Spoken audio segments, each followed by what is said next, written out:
Todd Helton and the Rockies continue their recent dominance of the Reds with a win here last night. But tonight, Joey Votto and company look to begin another win streak as the Reds try to add to their lead in the NL Central.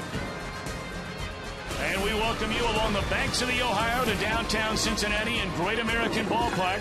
It's baseball night in America on Fox. The Rockies in town to take on the Reds. And a pleasant Memorial Day weekend to you alongside Mitch Williams. I'm Tom Brenneman. It was 3 days ago. The Reds leapfrogged St. Louis and sit atop the National League Central Division. Mitch, are you surprised the Reds are a first-place team? No, I'm really not, Tommy. I look at this team, and top to bottom, I really liked them in spring until Madsen got hurt. They fixed that closer problem with Chapman, so I like them. And you look at their offense, they really haven't hit yet. No, they haven't hit at all with runners in scoring position. If I'm Dusty Baker, I'm looking at that going, I've got a really good pitching staff to be where we're at, and we haven't hit yet. Meanwhile, for Colorado, their starter in this one, Jeremy Guthrie, his overall numbers don't look very good, but on the road outside of Denver, his ERA is under 2. Well, I think Jeremy Guthrie on the road has a tendency to be more aggressive and attack hitters, where the stadium in Colorado has a tendency to make you kind of nibble. On the road, I look for him tonight to be aggressive and go after this lineup. He'll be opposed by the young right-hander of the Reds, Mike Leake. Joey Votto and company had a 6-game win streak come to an end here last night. You go back to mid-April, the Reds have the best record in all the National League. Colorado slowed them down last night. What about tonight? First pitch next on Fox.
Night on this Memorial Day weekend in Cincinnati. Temperature right now close to 90 degrees and no rain in the forecast. That's the good news. Starting lineup tonight for the Rockies under manager Jim Tracy, brought to you by Taco Bell. Sometimes you gotta live Moss. Marco Scudero, Tyler Colvin, and Carlos Gonzalez at the top. Troy Tulowitzki, Todd Helton, Michael Kadire in the middle. Jordan Pacheco, the third baseman. They just brought up Will Nieves to catch when Ramon Hernandez went on the DL yesterday. And Jeremy Guthrie is on the mound. Our opening pitch from Cincinnati brought to you by Budweiser. Great times are waiting. Grab some Buds.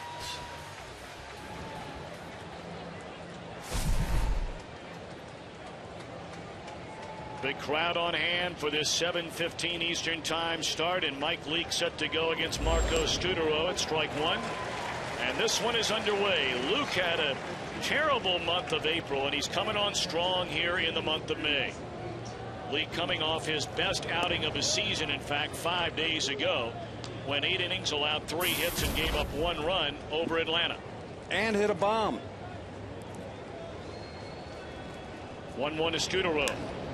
In the air, left center field. The ball travels very well in his ballpark, and that will be off the wall. Scutaro making a turn, and he will slide into third safely with a leadoff triple.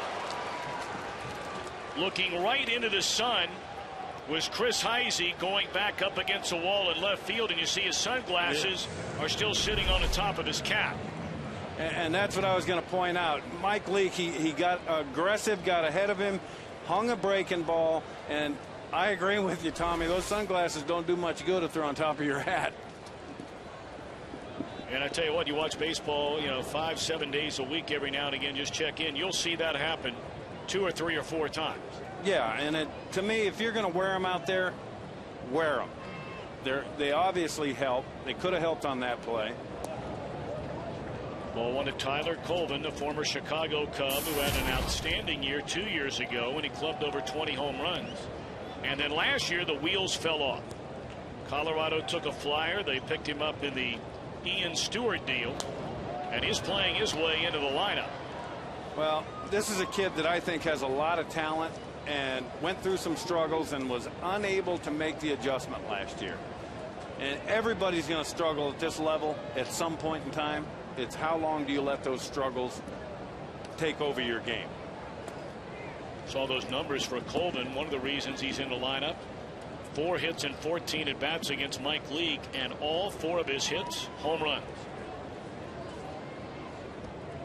Well, one thing Mike Leake's got to do right here is understand the guy on third is probably going to score. Be willing to surrender that run and get the hitter. You can't let that runner on third distract you from what you're trying to get done.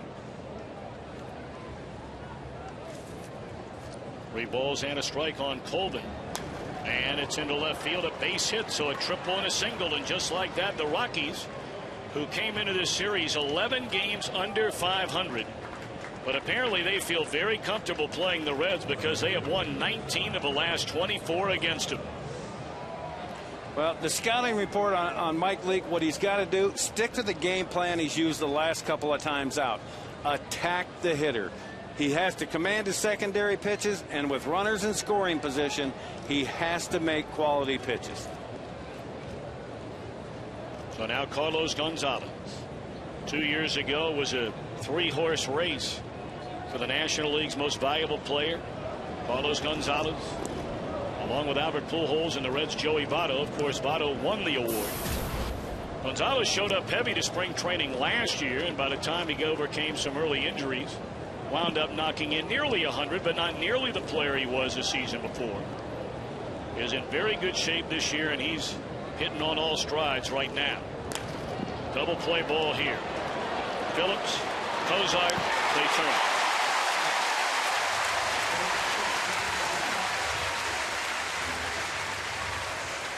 Take a look at the defensive alignment for unquestionably the best defensive team in the National League, the Reds. Brought to you by Scott's. Miguel Cairo getting to start at third base ever since they lost Scott Rowland. It's been Todd Frazier or Cairo down at third. And the rookie Devin Mesoraco behind the plate, and the undisputed best defender at the second base position is that man right there, Brandon Phillips. And for any of you people at home that think that was an easy play for Brandon Phillips, that ball eats 99% of the second baseman up in this league, but Brandon's hands are far and away the best in the league. Boy, Tulowitzki, 280 batters, 6 home runs, 24 runs batted in. Tulowitzki's had a rough start to this year. You get around the Colorado people, Mitch, and they feel like he's really trying to carry the weight of this entire franchise on his shoulders. They go back to spring training, and Todd Helton pulled him aside. They had a lengthy chat and said, hey, look, this team's your team now. Yeah. And that's the thing Tulo has to understand. He doesn't have to do more. He just has to be himself. His abilities are off the chart, offensively, defensively. And I think anytime you get handed that leadership role and try and do more than you're capable of doing, you're going to struggle. Got to look at manager Jim Tracy, beginning his third full year as manager of these Rockies. He grew up just north of Cincinnati. Saw his mom before the game today. He grew up in the same hometown as Walter Alston, the legendary Dodger manager. That one's dribbled foul, and it's 3 balls and 2 strikes. And of course, Jim used to be the manager of the Dodgers. Well, he took over this team from Clint Hurdle, and I mean, it was like a switch was flipped 2 or 3 years ago, and the Rockies went on an unbelievable run. But right now, what Mike Leake has got to do, you see that 3-2 count? He has got to stay out of these counts. 2-0, 3-1.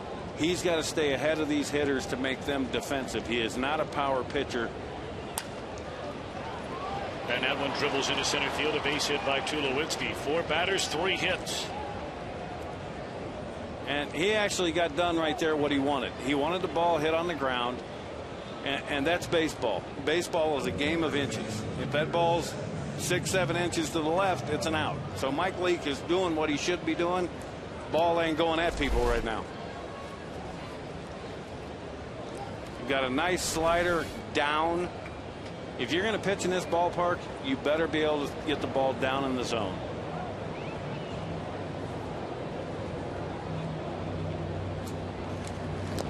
Now Todd Helton. He knocked in 3 runs in a Colorado win here last night, including a 2-run home run to get him on the board in the 2nd inning against Red starter and loser Johnny Cueto.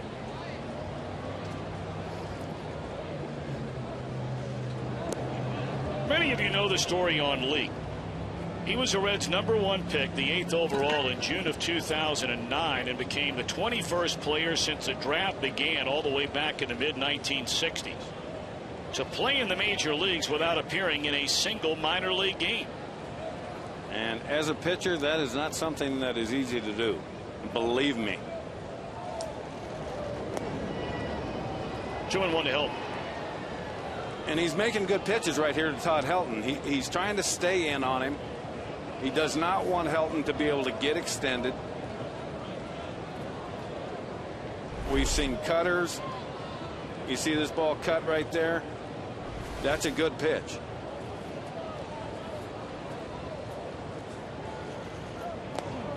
That's on the inside corner. That's a good pitch. Yeah, that's the same pitch basically. 3 inches in difference. That's all that is. You look at this ball, it's going to start in the middle of the plate and just cut right over the inner third. Outstanding pitch right there. Now, if I'm Helton, I'm sitting on something in, thinking he's going to keep coming back in. They're going to go away.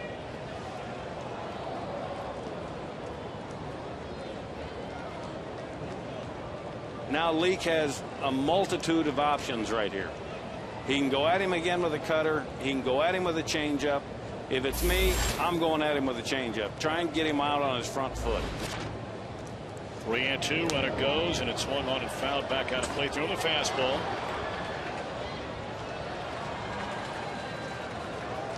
And with that pitch, he changed Helton's eyes. That ball's up. If you live down, down, down, you're going to get hit. You have got to change a hitter's eye line over the course of an at-bat. Crowd trying to get behind Leake to end this bumpy 1st inning, and it's not going to come to an end. That one is shot into left field. So Colorado bringing their hitting shoes from Denver into Cincinnati tonight. Already 4 hits, and that's 1 more hit than Leake allowed in 8 innings his last start against Atlanta. And we're going to look at this pitch. It's not a bad pitch. He just ran a little bit back over the plate. And Todd Helton's a veteran hitter. He is going to go where the ball is pitched. A lot of young guys will get extended and roll over on that ball rather than shooting it into left field. Of course, Helton, he has been the man in Colorado going back to when he arrived in the big leagues out of the University of Tennessee in 1997. Their leader in every category, and Certainly many believe he's a future Hall of Famer. Well, you look at the number of doubles this man has put up over the course of his career, his longevity, tremendous first baseman. And now Leake has put himself in a situation that I talked to in the scouting report. You have got to make a pitch in this at bat to limit the damage to 1 run. And the man he's going to go after is Michael Kadire. Signed a 3-year deal after leaving Minnesota during the offseason. Among all players in the major leagues who changed teams during this winter, only Carlos Beltran has knocked in more runs than Kadire's 27. Well, and Kadire changed leagues too, so it's not just a team change, it's a league change. So the damage limited to the 1 run despite allowing 4 hits. But Colorado in front with the Reds coming up.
And the Reds starting lineup brought to you by Taco Bell. Sometimes you gotta live Ma. Zach Cozart, the rookie shortstop, followed by Drew Stubbs and Joey Votto. Brandon Phillips batting in the cleanup spot with Scott Rowland injured. Jay Bruce in right. Chris Heisey in left. Ladder third to Miguel Cairo. Rookie Devin Mesoraco and right-hander Mike Leake. And they're facing Jeremy Guthrie. Came over during the offseason from Baltimore after losing 17 games. So far this year in 6 starts, a 2-2 record. And you look at those numbers, the thing Jeremy Guthrie has got to do, he's got to trust his fastball. Use his fastball to get ahead of hitters, and then when he does get ahead, find a pitch to put him away. He's only struck out 13 guys in 35 innings. And then the last thing, get the ball into the hands of the closer, Betancourt. They need length out of their starters in Colorado. Ball 1 to Zach Cozart. Very talented first-year shortstop for the Reds. A .250 batter, 5 home runs, 11 doubles, and 2 triples for Cozart. I know, Mitch, you were talking before the ball game. You are very impressed with this young Red shortstop. Yeah, I really like him. I think they're on to something. They really haven't had a steady shortstop here in Cincinnati since Barry Larkin, and I think this kid is the kid that's going to be that guy.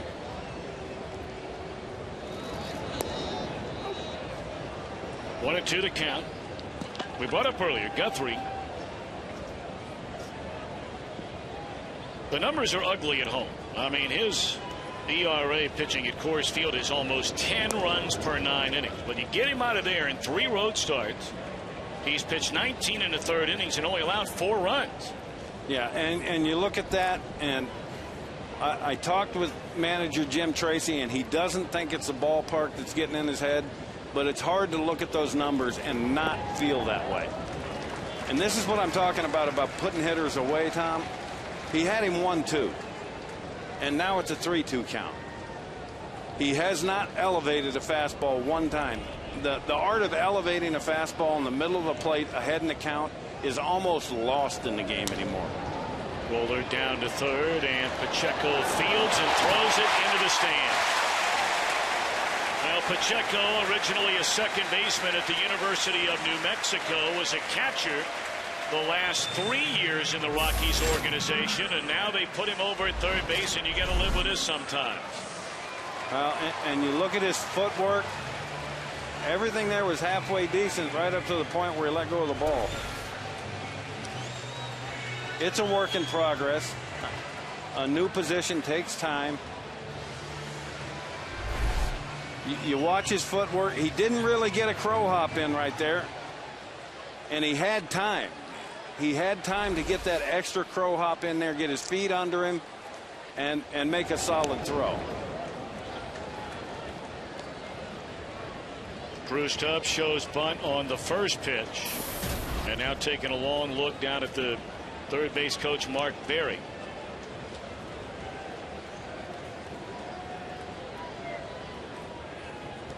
Colorado with a 1-0 lead, and the Reds trying to answer here in the last of the first inning. No sign of a bunt there, and that's a strike. And that breaking ball right there from Guthrie, I watch him throw, and he comes across as a guy that is guiding the baseball rather than throwing the baseball. He's kind of getting under his pitches. Straight up into the air, and this will clearly not advance a runner second to third, and Pacheco able to hang with it, and that's a first out here in the inning. Let's take a look at Colorado defensively. Brought to you by Scott's, a third worst fielding team in the National League. Gonzalez, Colvin, Kadire, left, center, and right. Tulowitzki and Studero up the middle. Pacheco and Helton on the corners, with Will Nieves playing in his first game since being brought up from the minor leagues last night. And you saw right there, Guthrie elevated his fastball, got Stubbs to go after it, and got the pop up. Well, now Joey Votto, 2 years ago, the National League's most valuable player. The Reds, as you know, inked him to a 10-year contract. Well, if I'm Jeremy Guthrie right now, I am going to be extremely careful with Votto. I'm not going to let this guy be the guy that hits a 2-run homer off me. You expand the zone as a pitcher and hope he chases. If he doesn't chase, then you got Brandon Phillips, a right-hander, to see if you can get him to hit into a ground ball double play. But messing around with Votto in this situation is dangerous. Votto had been mired in a mini slump. They're all mini for guys at his level, up until he had a 4-hit game here last night. But really, to illustrate something we touched upon briefly, and we'll get more into it as the game goes on, this Reds team, Votto included, has really not hit at all, especially when they get runners in scoring position like they have right now. Yeah, and that's the sad part. You look at it, the numbers are unbelievable. They're 29th in Major League Baseball hitting with runners in scoring position. Now, to give you an idea of how bad it really is outside of one guy, Votto is batting .353 with runners in scoring position. .353. The team batting average, there you have it, 197. So imagine how bad it is for everybody else when you got .353 waiting on the other side. Now, where he should go right now, Guthrie should be looking right up here, right in this area. Well, the appeal, and down to third, Paul Emmel rings him up. Or he could go down and in.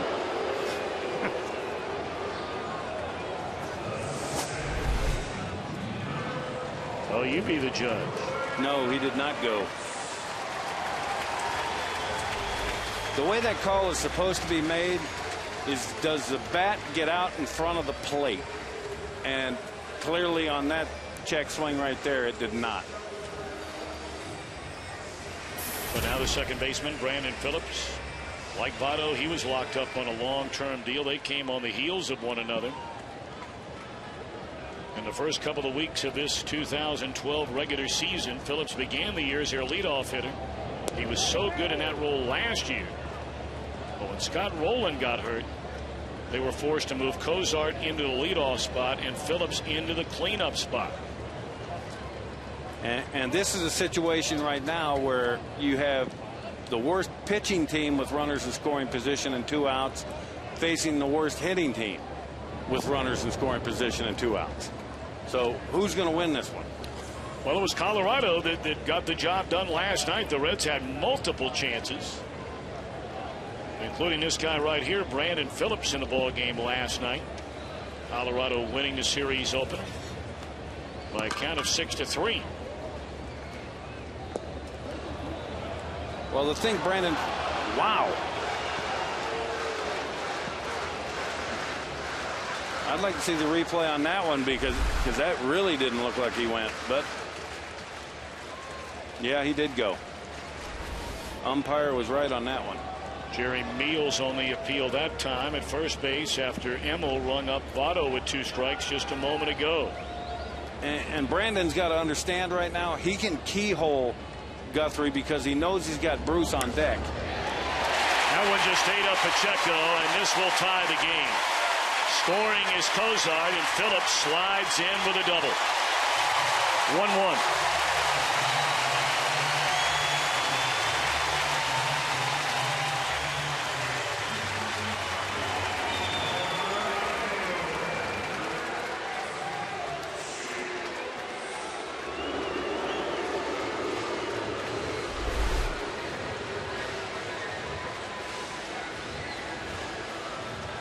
And you look at that, I understand what Guthrie's doing. You got to go after Phillips because you got Jay Bruce, a powerful left-hander sitting on deck. Well, it is a slumping left-handed batter right now. Jay Bruce, you look at all the players in Major League Baseball, 26 years young or younger. He has more home runs than any of them, 100. And when he gets hot, I don't know if there's another player in the game that can be hotter. But certainly the one consistent for Bruce has been his streakiness since arriving in the major leagues 3 years ago. Right now, he is mired in the midst of 1 hit in his last 31 at-bats. That becomes a mental thing. And just not seeing the ball. There's times when hitters go to the plate and the ball looks like a beach ball coming there. And then there's times when you go up there and it looks like they're throwing a ping pong ball to you.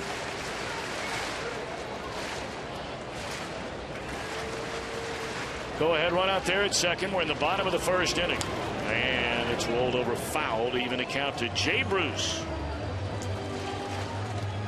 And that's really all Jay can do with that pitch right there is pull it foul. Anything on the inner third like that, Jay Bruce is a guy that has to get extended. He's going to pull that ball foul. Now, if Guthrie makes a mistake and leaves that ball over the middle, Jay Bruce can hit it out of any part of the ballpark. Well, able to smother that ball was Nieves, preventing Phillips from advancing on to third. It's 3-2 on Bruce. Colorado had 4 hits but scored only 1 run. The Reds have taken advantage of an error by Pacheco to tie the game. Very good job right there by Nieves, young catcher, to keep that ball in front, keep Phillips from advancing from second to third. And now the payoff pitch coming to Jay Bruce, and he walked it. First walk of the night by Guthrie, and the inning continues for Chris Heisey, another youngster that came up through the Reds farm system. This is an extremely young Cincinnati team. They're young, Tom, but they're talented. And when they start putting together veterans with youth, and then these guys start growing up together and playing together, this could be a good team for a long time. Dusty Baker, on the final year of his contract, led the Reds to the Central Division Championship 2 years ago. And they were one of the big disappointments in baseball last year. Heisey hit 18 home runs in part-time play for Cincinnati's last season. Dusty Baker already this year eclipsing the 1,500 wins mark. It's interesting to note that when the Colorado Rockies played their first game as a franchise in 1993, it was against the Giants. And one is in the air to left field. Drifting back, Gonzalez. Cincinnati leads 4-1.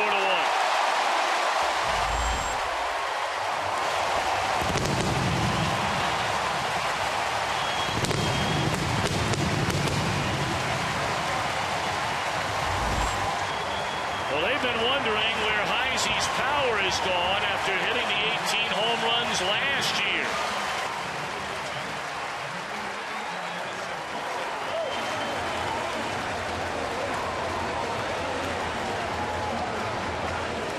They obviously wanted to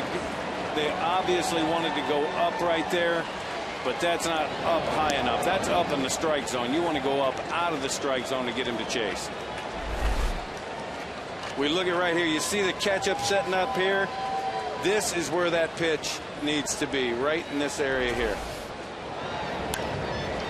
Ground ball off the bat of Miguel Cairo. And the Reds take advantage of a throwing error by Jordan Pacheco and cash in for 4. 3 on 1 swing of the bat from Chris Heisey.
America, presented by Chevrolet, is sponsored by Taco Bell. Sometimes you gotta live Mas, and by MasterCard. Shop and pay your bills online with MasterCard prepaid cards. Big crowd, holiday weekend. Glad to have you with us from Great American Ballpark in Cincinnati. Mike Leake allowed 4 hits and only 1 run in the top of the first. His offense, for the first time in a long time, came up with a pair of big hits with 2 outs in an inning to score 4. And that's where we sit as we begin the second inning. Latter third in the order. Pacheco looks at a strike.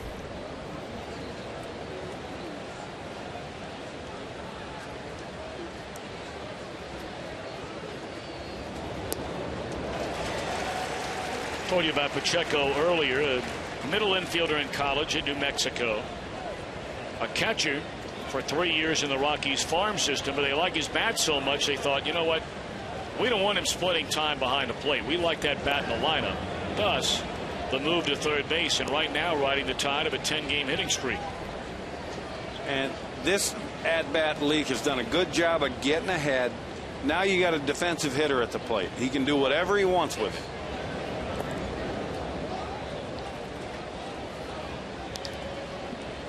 You got a young hitter at the plate, elevating in the middle of the plate. When I say elevate, I'm talking about middle of the plate.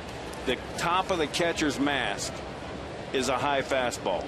The art of walking the ladder has been almost completely lost in this game. And that's a changeup that got in on him. And this is the fourth 3-1 or 3-2 count Leake's been in already. Well, you saw him shaking his head right there. 3-2 delivery. And a base hit into right field after he was ahead in the count, 0-2. So 11-game hitting streak now for Pacheco. And let's take a look at our forward keys to the game. They happened right here in the first inning. Forward keys to the game. Rockies catch the ball. We saw Pacheco throw the ball away. And for the Reds, take advantage opportunities, and they did that. They got hits with runners in scoring position. So, wow. So far, I'm looking like Nostradamus. You really are. Of course, everybody at home is saying, oh, wait a minute, why didn't I see that before the first inning? I didn't produce this show. Breaking ball in there, a strike. Will Nieves. No, that would be Carol Langley McDermott. So did you just kick her in front of the bus? That's not like you, Mitch. You're normally a gentleman. Carol is a sweet woman, but she made me look like I just made that stuff up after the first. Told you Nieves was brought up to the major league roster prior to last night when the former Red and now current Rocky Ramon Hernandez went on the disabled list, and now playing for his 5th major league team. San Diego, the Yankees for 3 years, Washington for 3, and Milwaukee the last couple of years. And again, Leake has got a big lead in the count, 0-2. His pitches, now you got to get him to chase something just off the plate. They can't be 3 feet off the plate. It's got to be something that looks good out of his hand. Going back inside. That's a tow truck. Those feel good, don't they? I was lucky enough. I only got 16 at bats, and I never fouled one off my foot. So. Yeah, but you know what I never knew about you until we were talking tonight, and you brought up earlier that Mike Leake in his last start hit a home run along with pitching 8 great innings. Yeah. That your first major league hit was a home run. Yeah, it was.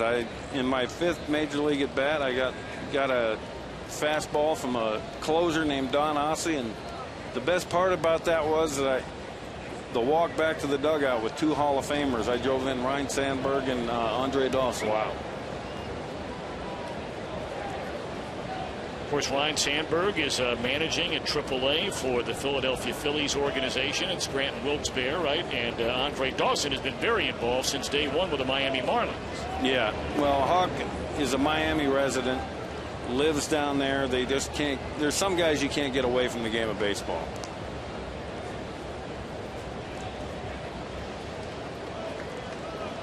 And I honestly believe that when Charlie Manuel is done managing the Phillies, that Ryan Sandberg will be the next manager. Do you really? I really do.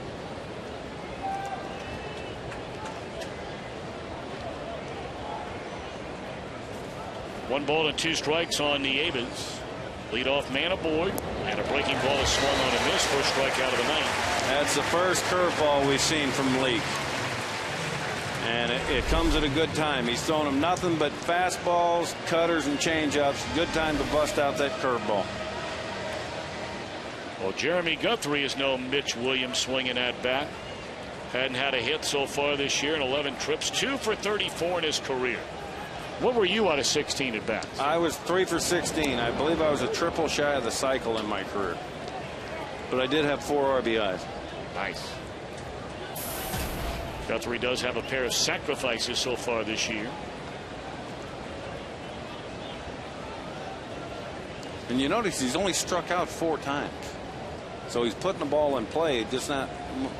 It can't be very violent when he's putting it in play, I guess. Well, he just plain missed that one. He looked like he had the bat up until the very last second in a pretty good bunting position. And now behind 0-2, and I would figure out if they're going to keep the bunt on. I would assume they're still going to, and if I'm Leake, I'm throwing a high fastball here. Hopefully get him to foul it off or pop it up. So Rich Dowie, their third base coach, and he threw him a breaking ball, and he fouls it off, and that's strike 3.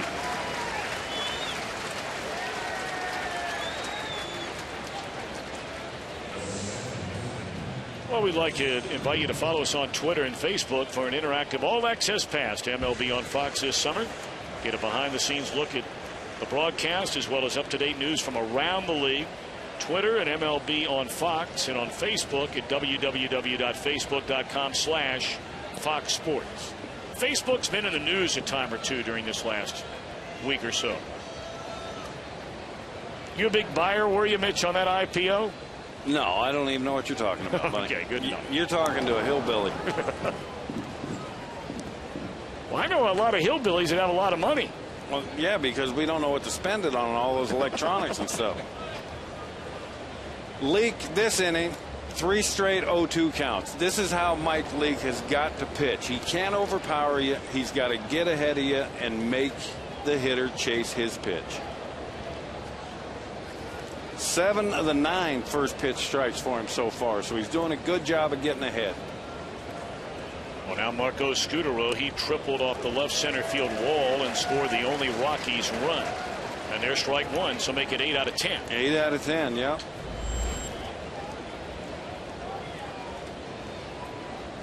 If you don't possess a 95-mile-an-hour fastball, you have to get ahead. Because if you get forced into the strike zone at 89 to 92, that's just hitting speed. Scutaro would probably like to have that one back. This is 4th straight 0-2 count.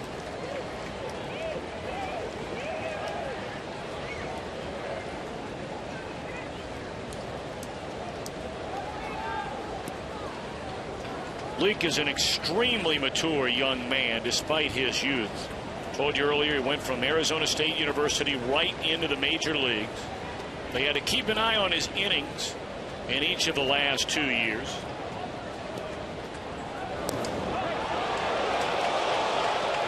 He's just an outstanding athlete. Can hit, fields his position, can run. He's got really quick feet, and I'm curious as to how close to a balk that is. He's getting really close to balking on that pickoff move.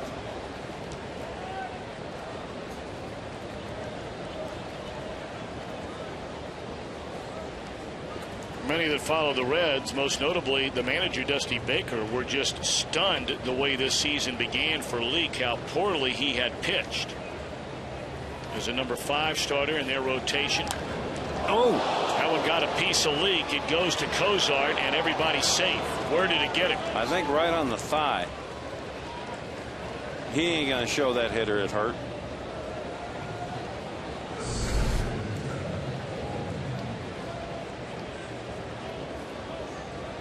It's hard to tell, but I think it caught him right in the thigh. That's Steve Bauman, the assistant trainer for the Reds, and you see already a grin, a smile from Leake as Brian Price, the Cincinnati pitching coach, also comes out. Let's take another look. Yeah, they caught him right on the right thigh. And thank goodness he's quick, because that could have been a lot worse.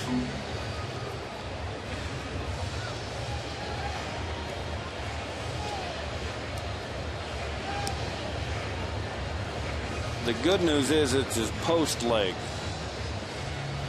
If it was his landing leg, that could have it over the course of the next few innings. It could stiffen up on him and be a problem. But since it's his post leg, I don't think it should be a problem. Well, Leake has faced 10 batters in a game. He has given up 6 hits, but only 1 run. And just like you were talking with Dusty Baker before the game today, those guys like Leake who are ground ball pitchers, man, you find a way to get that double play ball, and what a friend indeed. Oh, absolutely. Yeah, you give up 4 hits in an inning, only give up a run, you got to feel pretty good about yourself. All right, now Tyler Colvin. He knocked in the only Colorado run with a single into left field in the opening inning. Rockies a 2-out, 2-on situation, trailing by 3 in inning number 2. 0-1. And I would expect Leake. This is the first hitter he's fallen behind this inning, and I would expect it because Colvin's got 5 hits off him, and 4 of them are homers. So he's going to be a little careful here. Hopefully get Colvin to chase something out of the zone.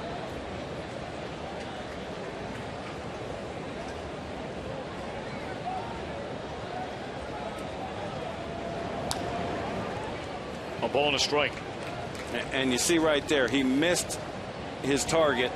Catcher's setting up on the outer third, and that pitch is on the inner third. Watch where the catcher sets up. You see him move out, and watch where the pitch ends up. See it on the inner third, and that's the kind of thing that can't happen. He's got an opportunity to get out of this inning, but that's where you have to make the pitch. 2 on, 2 out. 1 ball and 1 strike on Colvin, and it misses off the inside corner. Well, Leake really struggling here tonight as far as the pitch count is concerned. Already a 46 in the game, and we're in the 2nd inning.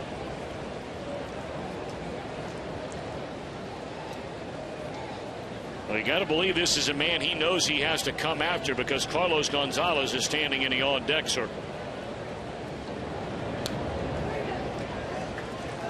Well, he's thrown him everything hard. Everything has been hard to him. Whether it's been, you look here at the pitches, 17 balls, 30 strikes, and we're an inning and 2/3 into this. He's going to have to be a little more economical with his pitches. But this is where I'm going back to that overhand curveball. He's only thrown it once. So bust it out again right here. Keep it down. He can actually bounce it and get him to chase it. But anything hard, Colvin's obviously on.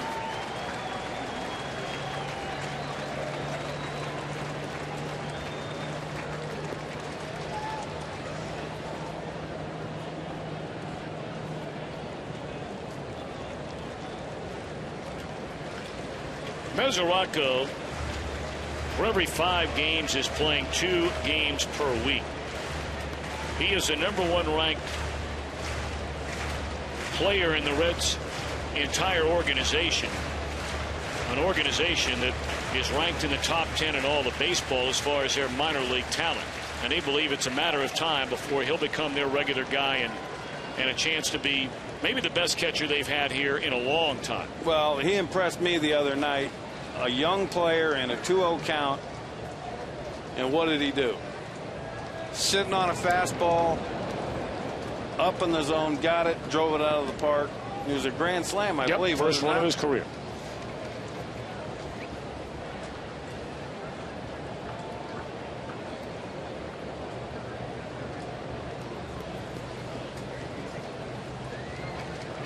Quite a battle here, Leake against Colvin. Throw him the breaking ball, Mike.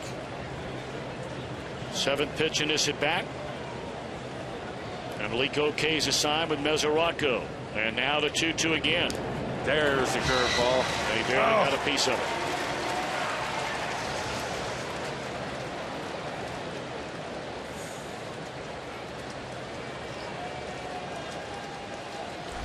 I thought Mesoraco held on to that ball. Tricked me. Just barely missed hanging on to it. It's a good pitch. It was down. There's some hitters that just own you as a pitcher. I know I was owned.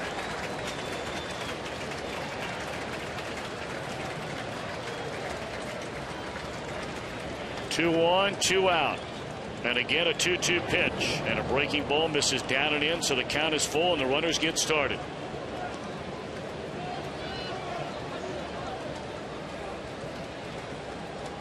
Now, if I'm Colvin right now as a hitter, I'm thinking he's going to go back to that cutter. So if I'm Leake, I'm going soft. Change up, curveball, something on the outer third down. They're going in. 3-2 pitch, and it's 1-1 and fouled back out of play. Quite an at bat here. Yeah, and they are getting his pitch count up, aren't they, Tommy? Well, they sure are. It's the 9th pitch coming up in this at bat, and Leake already up over 50 pitches in the game.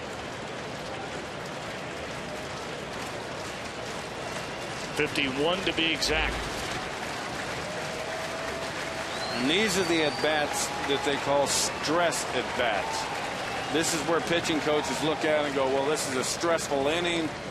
This is why we're not going to send him back out there for the 6th, the 7th. Well, he got him to roll over a pitch and go to Votto. Waves off Leake, and Leake escapes trouble again. 2 hits, 2 left. Reds lead 4-1.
Is sponsored by Bud Light Lime. Summer is calling. There you see the gathering. They have done an extraordinary job here in downtown Cincinnati of doing some wonderful things with this downtown area over the past couple of years. And here's a guy who figures to be calling this home for a long time, Devin Mesoraco. Here's what Mitch was talking about a moment ago. Game on the line. Grand slam as part of that 4-game series sweep to begin this homestand against the Atlanta Braves. First career grand slam for Mesoraco. So many times you see young hitters that have put themselves in cripple counts, 2-0, 3-1, and they'll swing at a pitcher's pitch. In that situation, Mesoraco was looking in one zone, got it, and didn't miss it. Punxsutawney, Pennsylvania. That's a hometown of Devin Mesoraco, and yes, the groundhog. The groundhog. We asked him, did you go to that every single year? He said, I saw it one time. Well, I don't know that I'd get up out of bed to go watch it either. Grounded foul. He said you have to live there to believe it. He said it's the quietest place you would ever want to grow up. And then 2 days before, Phil's going to come out and we're going to know if spring's going to, come early or winter's going to hang around. And then all of a sudden after that happens, everybody's gone again. I don't know what the big deal is. I see them all over the golf courses up in New Jersey. Well, you're not all that far then from Punxsutawney, are you? Well, you're a little bit of west, closer to Pittsburgh than Philadelphia. Yeah. I'm not exactly sure where in Pennsylvania that is. I have not made the trek to meet Phil. I think you ought to look into doing that next spring. 2-2 pitch. And it's swung on and fouled away. Reds with a 4-1 lead, batting in the bottom of the 2nd inning. many in this ballpark keeping an eye on that Philadelphia-St. Louis game. Phillies have taken a 1-0 lead over the Cardinals. They're already in the 4th inning. And the Reds have a half-game lead over St. Louis in the Central going into play tonight. And you just saw Mesoraco go after a fastball up. Now, if he comes up again with a fastball right in that area, that would be a good one. He went down again. Both these pitchers are working deep counts. I don't see either one of them being around for the 7th inning.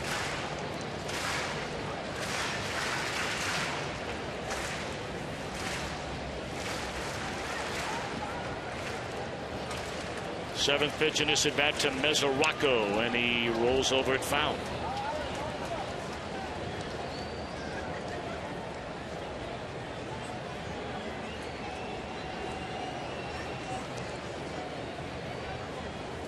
And this speaks to my point about being able to put hitters away. Jeremy Guthrie has had a really hard time of doing that. When you have 13 strikeouts in 35 innings, you don't have a put away pitch. 3-2 again to Mesoraco, and he fooled him badly there. Second strikeout of the night. Let's check in with our buddy Matt Vasgersian for a DirecTV game break. Tommy, what a finish in Arlington. Toronto had scored 2 in the top of the 13th to take a 7-5 lead, but this is what the great ones do, isn't it? The amazing Josh Hamilton wins it with a 2-run home run walk-off style. His major league leading 20th. If you call yourself a sports fan, you got to get DirecTV. Call 1-800-DirecTV. Back to Tom and Mitch. Matt, thank you very much. Boy, Josh Hamilton. Yeah. When the Reds brought him back after missing 2.5, nearly 3 full years of baseball with all his addiction woes and his off the field issues, and to watch him, hard to believe now, 5.5 years ago in spring training in Sarasota, Florida. And Mitch, I had never seen Josh Hamilton play a minor league game or the short stint with Tampa. After 30 days in spring training, I thought he was the best baseball player I had ever seen in my life, and he hadn't played for 3 years. And Mike Leake rips one down the left field line. That's up against the wall. Talked about what an athlete Leake is. He homered his last start. He doubles his first at bat tonight. Well, there's certain pitchers that when they take pitchers BP, they're not going through the motions. And you look at this swing. That's a breaking ball to a pitcher, and he keeps his hands back, head still, and drills this ball into the corner.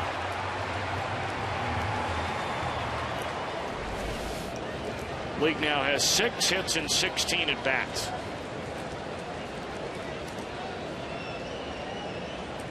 Runner at second, 1 out for the shortstop, Zach Cozart, and that ball in the air, shallow right center field. Colvin dives, and did he get it? He got it, and tagging up and advancing on to third is Leake. What a play by Tyler Colvin. Tremendous play by Colvin, but a really, really good base running play by Mike Leake right there. They're probably going to appeal it. Well, Jim Tracy coming out. I think Gary Darling all but told Troy Tulowitzki, said, look, he tagged up. He did not leave early.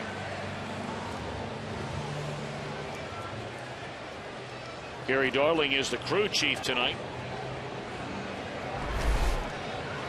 Well, we're going to watch Leake get off. He sees the balls in the air. He gets back. I think he realizes Colvin's going to have to dive. Oh, yeah, he definitely tagged up. He's on the bag when he's on the ground. That's a really good job of base running by a pitcher right there. Well, Leake on the days that he wasn't pitching at Arizona State was playing shortstop for the Sun Devils, and big guys like Ike Davis playing on his team. So he wasn't the best hitter on the team, but he was one of the best hitters on the team, even when he was in the mound. Well, some pitchers are just good athletes. There's some that are not. I mean, they say all pitchers are non-athletes, and I disagree with that, because I've seen some really good hitting pitchers. Little number out in front of the plate, and Guthrie throws out Stubbs to retire the side. When we come back, Rockies will bat trailing 4-1, and Bronson Arroyo will join us from the Cincinnati dugout. He's off to a good start this year.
The top half of the third inning, you know, this Cincinnati rotation, I mean, you talk about a young group.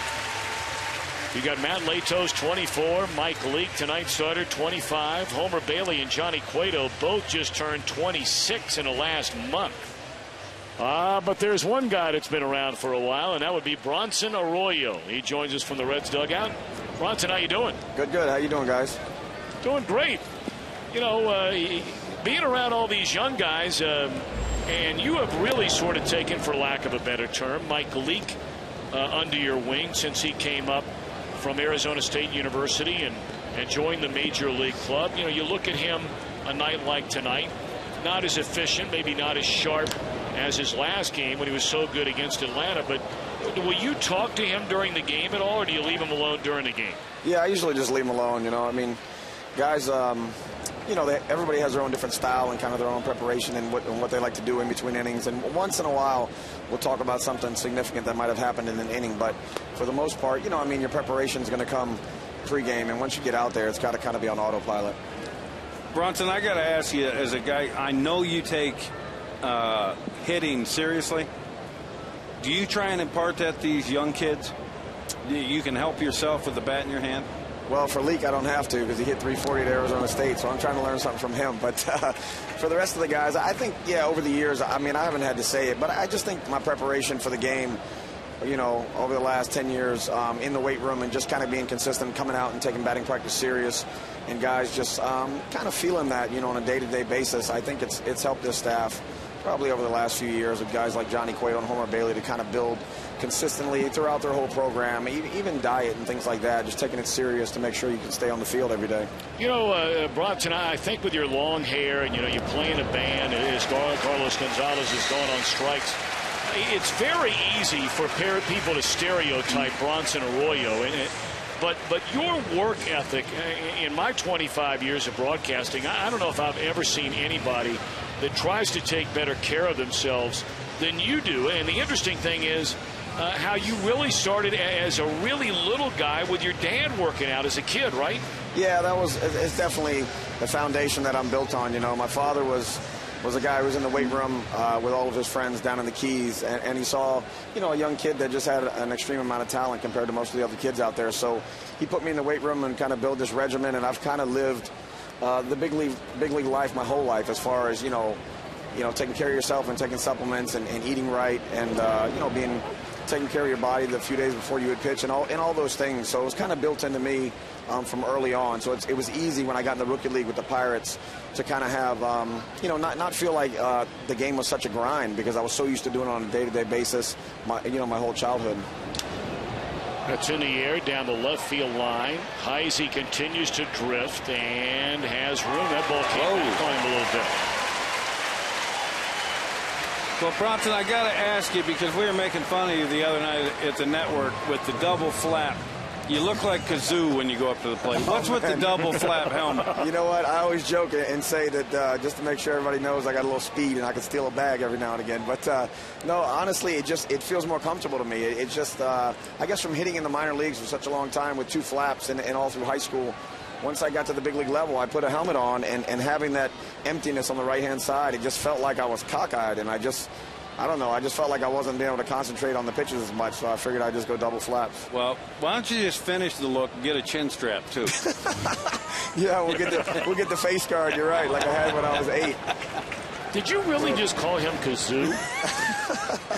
You might not be old enough to remember Kazoo. Who, me? No, I know you are. I know. I'm talking about Bronson. Bronson is, too. I mean, come on, been around a little while. I don't watch enough TV, probably. That one's taken off the corner outside, 2-1. Bronson, you've had a big bounce back year. You know, you look at your career record.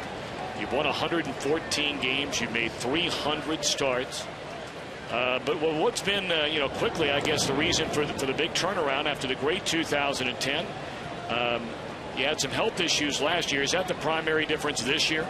Yeah, I'm a little bit stronger. I mean, last year it was a rough start. You know, I got off to 10 pounds down from spring training, and just, you know, I never could really catch up, and it just made it difficult to try to you know, make it through an entire season, just starting with a base that wasn't where I wanted it to be. And so you know, this year I worked a little extra hard in kind of a different way in the off season than I had in years past. Had to kind of relinquish my own workout program and give it up to someone else and see if I could get my back a little healthy, and just try to take a little bit better care of myself health-wise, because last year having mono in spring training and valley fever was just very difficult to kind of get over that hump. Not to interrupt you, Bronson. That effort right there, Bronson, by Chris Heisey. What an unbelievable attempt to try and make that catch. And that is the one thing for those of us who have a chance to see this team on a regular basis. Your defense is second to none. Yeah, you know, the defense has been great this year, and I mean, it obviously is one of the big reasons why we, you know, have a winning record, because we've made so many plays behind guys. I can't remember a game when we didn't make 2 or 3 spectacular plays that really have saved us runs. Well, as a pitcher, Bronson, you have to appreciate that effort that Chris Heisey just gave out there, and people don't understand that at home. That kind of stuff does not go unnoticed. We're going to look at a replay of this. This is not diving on grass, people. This is diving on dirt head first into the wall, trying to make a play for your pitcher. Yeah, no doubt about it. I mean, that's I mean, it goes unnoticed, I think, sometimes how hard the position player is playing in day out with bruises and getting hit by balls at the plate and sliding into walls like that. And I mean, these guys, you know, they come out every day and strap it on and play. And being a starting pitcher, you know, I try to appreciate that, but it's tough because I haven't had to do that in a long time. Well, Bronson, we want to thank you for taking the time to join us here in the top of the third inning and taking time away from hanging out with the troops. So thanks a bunch. All right, guys. Bronson Arroyo made his 300th career start 3 days ago. To put that in perspective, of all the pitchers, and there are over 9,000 of them that have pitched in the major leagues, less than 3% have made 300 or more starts. It's Another impressive. of them will join us later in Jamie Moyer. Jamie might have made 3,000. Yeah, he's made more than double the number Arroyo's made. And that's what's funny. I was a closer and a reliever my whole career, and I pitched in just over 600 games.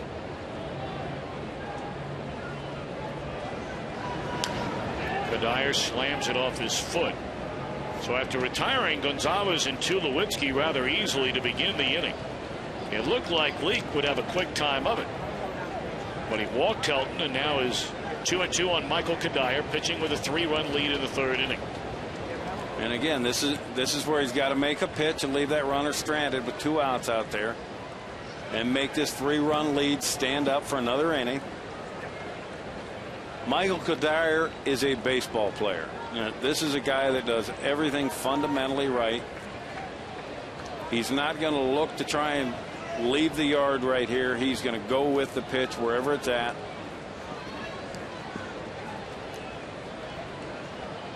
Most players that come out of the Minnesota Twins organization fundamentally are as sound as any players in the game. 1-2 goes to 2-2, and now the pitch is fouled away. Of course, so much of that foundation in Minnesota began with Tom Kelly, and right on into Ron Gardenhire, and of course it really involves the entire commitment by the organization. It does. They put a huge amount of importance on their minor league system, on their scouts, their developmental programs, all of it. They don't want to have to go out in free agency and get players. Cairo plants, and the throw is in the dirt. It gets by Votto, and the runner's going to try and score, and he is out from me to you.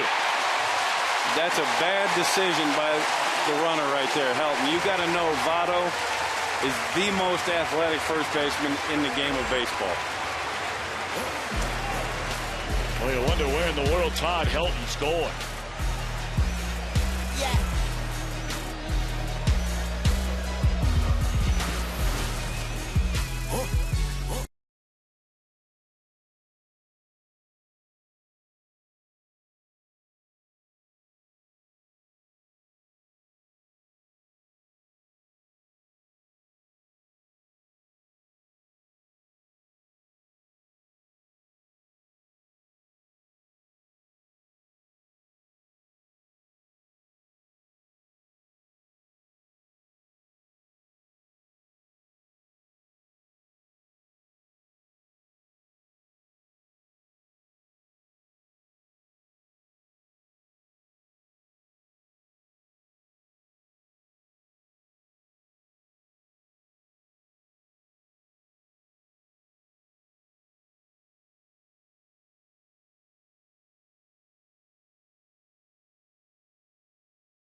Cincinnati bats in the home half of the third inning with a 4-1 lead over Jeremy Guthrie and the Colorado Rockies. Votto struck out his first time up. Yeah, and Guthrie's only had 3 swinging strikes, and Votto was one of them on the strikeout.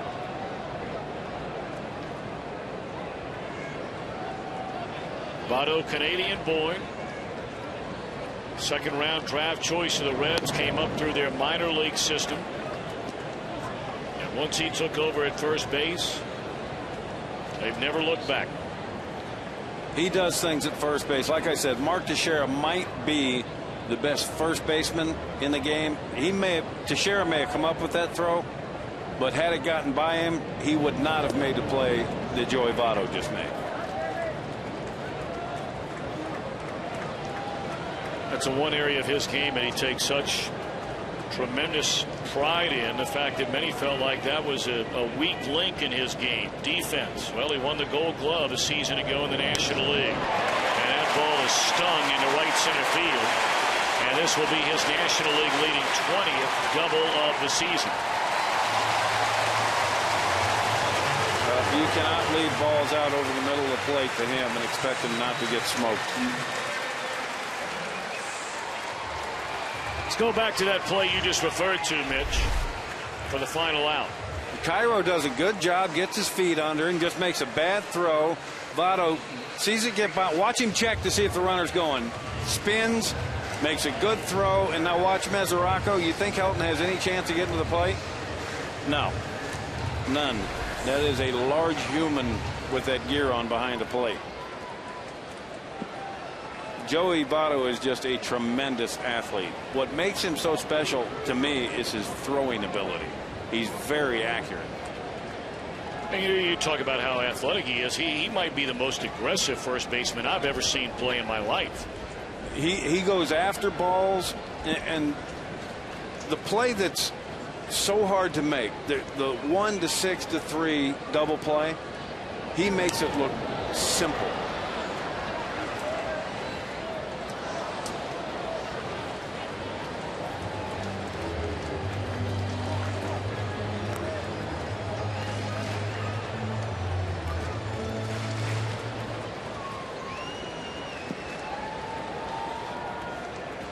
Brandon Phillips got the Reds on the board in the first inning with a 2-out double up the third base line. It tied the game at 1. Defensive swing there, and look out in the stands. Yeah. Apparently everybody is all right. Reaction right away. Applause. Now, they do everything they can in these relatively new ballparks to get fans closer to the action. But man, if you're going to sit in one of those open spots, you got to be alive. Yeah. That dude wasn't looking for that pitch right there. He was looking for a breaking ball, I think. That dude is his Twitter name, right? I believe so. Yes, it is. I'm not big into Twitter, but I think that's his handle. 0-2 delivery. And a breaking ball away. 1 ball and 2 strikes. Well, we tell the stories all the time whenever we see Brandon Phillips. If there's a more fan-friendly player in baseball today, I don't know who that would be. It's not to say that there isn't somebody, but, you know, and on Twitter, he's one of the most followed players in the game. Well, and he's giving away the best prizes. I mean, he'll do things like last season, he'll throw a question out there and say, okay, who can name me what number I wore on my high school football team? And 2 young men, college students, back home for the summer, correctly gave him the answer. Well, the prize for answering that question was he flew both the young men to San Francisco, put them up in the hotel when the Reds were playing the Giants, and gave them tickets to every game. Well, this is what players ought to be like. You're playing a game for a living. If you can't smile and have fun doing this, there's something wrong. And Brandon's always smiling. I would like to put him and Orlando Hudson in a room and see who came out with their ears bleeding first. Now one popped up on the right side. That'll be playable for Scudero. 1 out, and right now let's check in again with Matt Vasgersian for a DirecTV Game Break. Matt. Tommy, here's a little good news for Reds fans. Switch hitting Shane Victorino batting over 100 points better from the right side this year. So there he is right-handed against Jaime Garcia and drives in the game's only run to date. Phillies trying to make it 3 straight over the suddenly struggling Cardinals. Call yourself a sports fan, you got to get DirecTV. Call 1-800-DirecTV. Back to Tom and Mitch. Matt, thank you very much. That Cardinal team has really been hit with the injury bug. Lance Berkman going down a little over a week ago. They lost Matt Carpenter, the man who's been replacing him.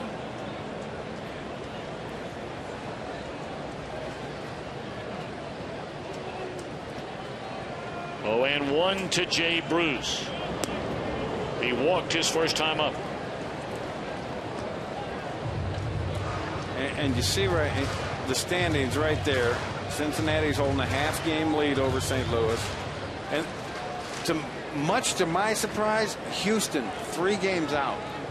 And everybody thought they would be at the bottom of this division. That's hooked into right center field, and Jay Bruce, his first hit in his last 15 at bats.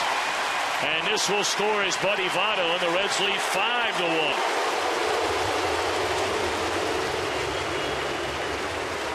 Boy, Bruce has struggled so mightily. Only his second hit in his last 33 at bats, and that will indeed put a smile on your face. And you look at where the catcher wanted the ball down and out, and he got it up and out. Down and out, you got a chance for Jay Bruce to roll over on it, but up and out, it gives him a chance to get extended and drive the ball.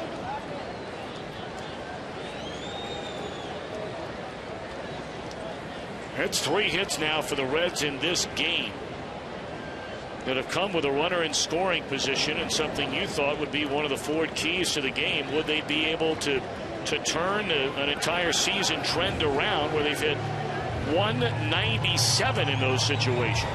And Colorado being one of the worst teams in all of baseball at holding runners or getting out of innings with runners in scoring position.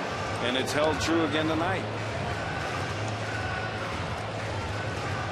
I mean, you know, you look at some of the numbers. I mean, the Reds, when they won 6 games in a row up until last night, they were batting 159 with runners in scoring position, yet still scored 27 runs. Did a lot of that via the home run ball. Tapper down to third. Pacheco not in time. That'll be an infield hit. And that's a great job of hustling right there by Chris Heisey. A lot of guys will just concede that, okay, I grounded out to third. But Heisey's busting it out of the box. You see him immediately take off going. And that's the difference. That immediate reaction to taking off right there and not conceding that, okay, I'm going to be out.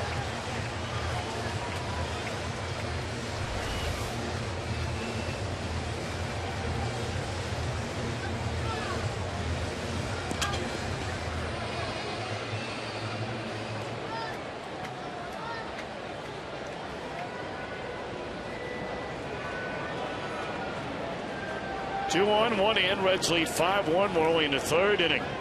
And here's Miguel Cairo, ball 1.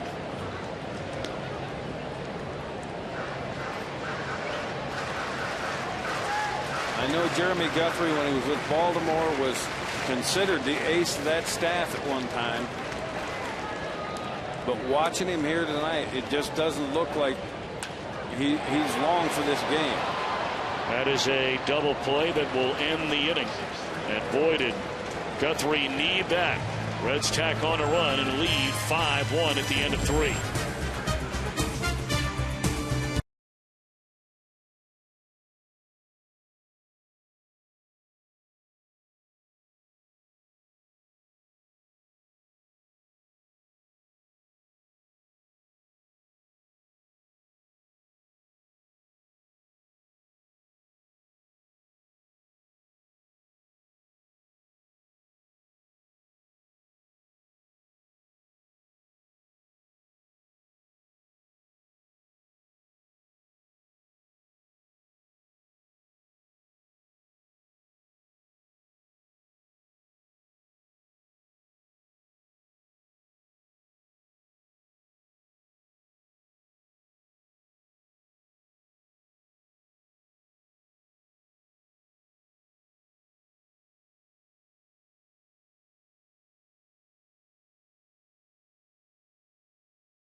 sponsored by Roundup brand. Kills weeds to the roots so they don't come back. And by Ford. Go further. Very heart of downtown. Fountain Square in Cincinnati. We were talking about earlier all of the things they have done in this city. In fact, very proud of the fact that Forbes magazine last week listed the top 100 cities in America to live in. And Greater Cincinnati was number 9 on that list. There's a base hit into right field off the bat of Jordan Pacheco. So he's 2 for 2 tonight, having already extended his hitting streak to 11 games in a row. And this is why they want him in that lineup. They're going to deal with his youthful mistakes at third base because of that bat. It goes back to the old adage, drive in more than you let in. So now Mike Leake pitching again out of the stretch. He's had to do so in every inning of the game. He left 2-1 in the first, 2-1 in the second. Had a runner thrown out at home plate to end the third, and a leadoff double here in the fourth. Now Nieves. And this is where Mike Leake has to understand that guy at second means nothing. I got to get the hitter. I got a 5-1 lead. I have to make pitches on this hitter.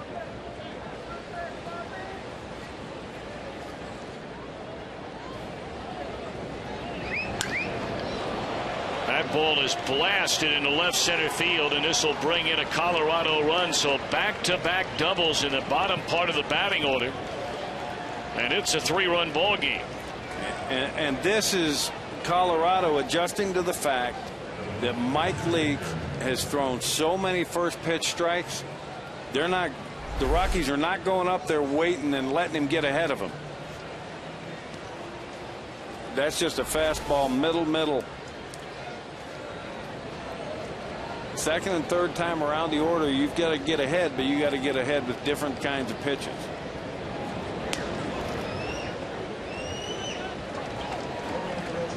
Well, I understand now why Jeremy Guthrie's 0 for 11. He doesn't look real good, even comfortable at all, even bunting.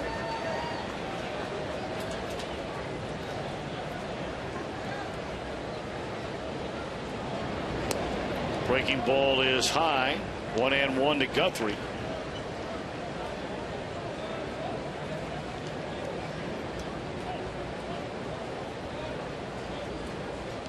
And we're taught as pitchers from the time we get in this game, into professional baseball in the minor leagues, in bunt situations, you throw high fastballs.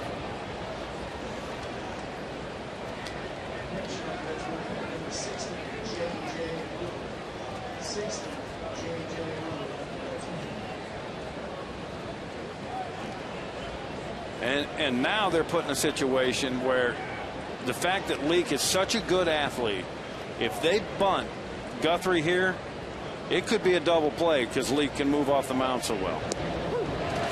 There's strike 3 called, and boy, Guthrie, for a second time, fails to advance a runner. 1 out in the inning. We remind you tomorrow, NASCAR on Fox will be in Charlotte, North Carolina. The defending champion Kevin Harvick and points leader Greg Biffle lead the world's best drivers. The Coca-Cola 600 live from Charlotte Motor Speedway. That'll be tomorrow, 5:30 Eastern, 2:30 Pacific. What a great way to continue your Memorial Day weekend.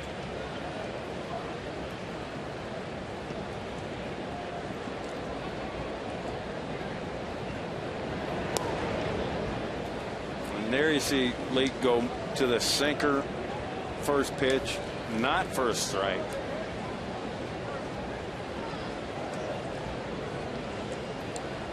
Scudero, 2 out of 2, tripled, scored in the first inning. Had an infield hit in the second.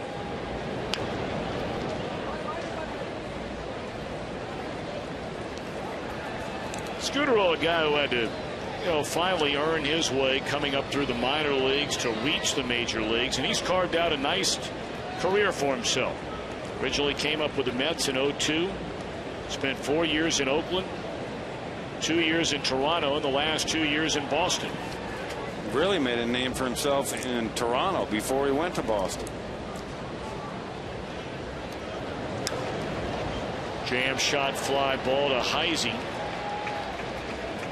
2 are out.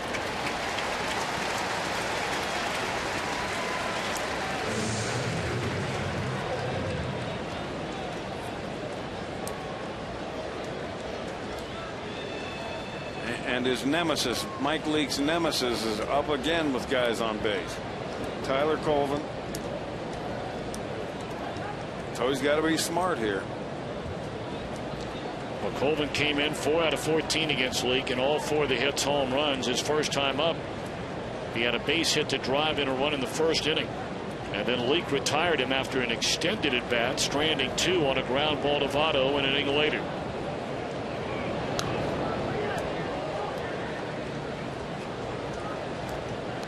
And Leake has been trying all night to get in there, to get inside on him.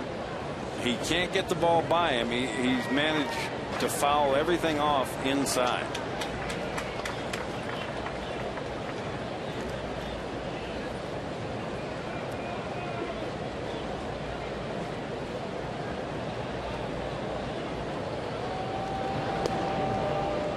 Again, he goes in there with another cutter.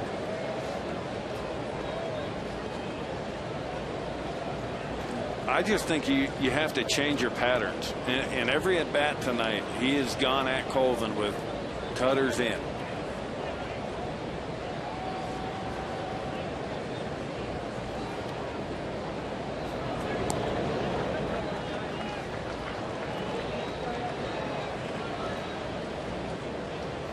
Well, Dusty Baker chatting with his pitching coach Brian Price. The Reds have action in their bullpen. Rookie J.J. Hoover begins to throw. He came over the week before opening day from the Atlanta Braves in a trade for third baseman Juan Francisco. 2-1 pitch. And that ball is driven into left center field. Another hit and another Colorado run. So Colvin is second hit at 3 at bats with 2 RBIs, and now all of a sudden it's a 2-run game. And the night could be over very quickly. Dusty Baker telling Devin Mazaraco to go visit Lee. I think Dusty's going to come get him. Yeah, and that's a shame because, I mean, you get 5 runs handed to you offensively, and you can't make it stand up. Well, the Reds pitching has been so good all year long. But now in back-to-back nights, Colorado knocked around Johnny Cueto last night, and they will knock Mike Leake out of the game in the 4th inning tonight.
Rookie J.J. Hoover takes over on the mound for Cincinnati.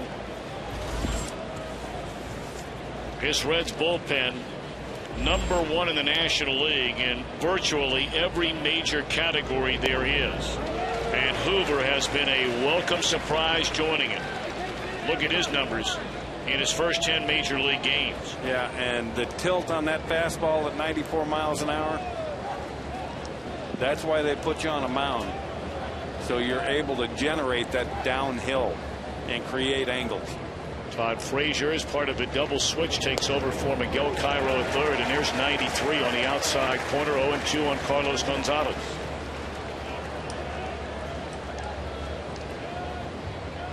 And now he's got to make a pitch. He's got 4 opportunities to get Cargo to chase a bad pitch.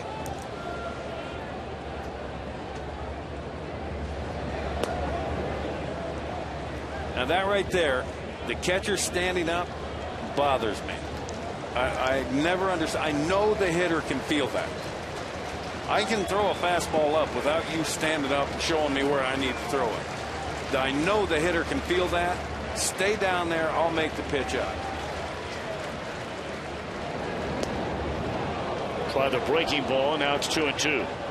Ugly numbers for Mike Leake tonight. 9 hits in 3 2/3 innings. And it could have been a whole lot worse run wise.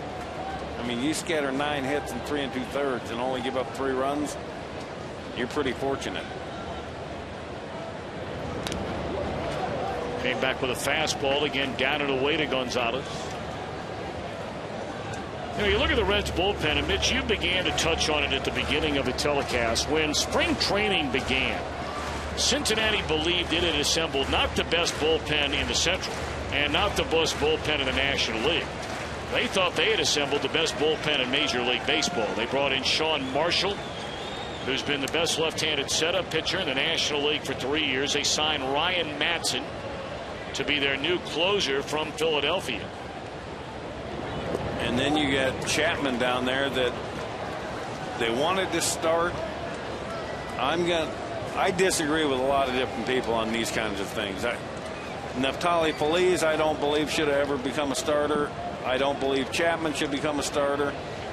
I want him to affect as many games as possible, and you're seeing what this kid Chapman now at the end of games is capable of doing. And you're right, this bullpen, Sean Marshall is comfortable in the 8th inning. And now Dusty Baker has that ability to leave him in the 8th inning now where he's comfortable, because Chapman has proven so far that the 9th inning does not intimidate him. They've had all the injuries in that bullpen, starting with Madsen. He's never thrown a pitch. One swung on and fouled out of play again. Hoover keeps throwing strikes, and Gonzalez keeps fouling it off. Nick Massett, who's been one of the most effective and been one of the most durable right-handed setup men in baseball the last 4 years, has been out all year long. Bill Bray, another left-hander in their bullpen, has been out since the first week of the season. And then you got Andrusek, who's another one who's got great stuff. This guy right here has got a chance to be pretty good, Hoover. Well, that's what an elevated fastball will do for you.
The decades with Jamie Moyer. His major league debut in 1986, he beat Steve Carlton.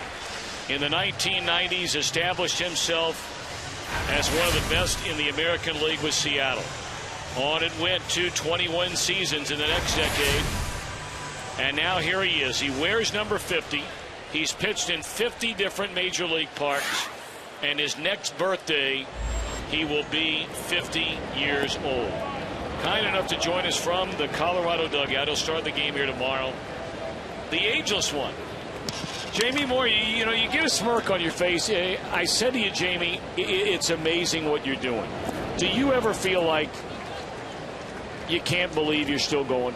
Not really. I look at this as my job, and you know, if I choose to, be here or not choose, if I earn that opportunity, I feel like regardless of my age or what I've done in my past, it really doesn't matter. I've still got to have to go out and compete. And Jamie, you're a huge testament to young kids about the art of pitching. It's not just about going out there and throwing the ball 100. You watch guys every night that are 95, 96 get beat all over the ballpark, and you go out there with a fastball that you couldn't get a speeding ticket in a school zone with and get big league hitters out.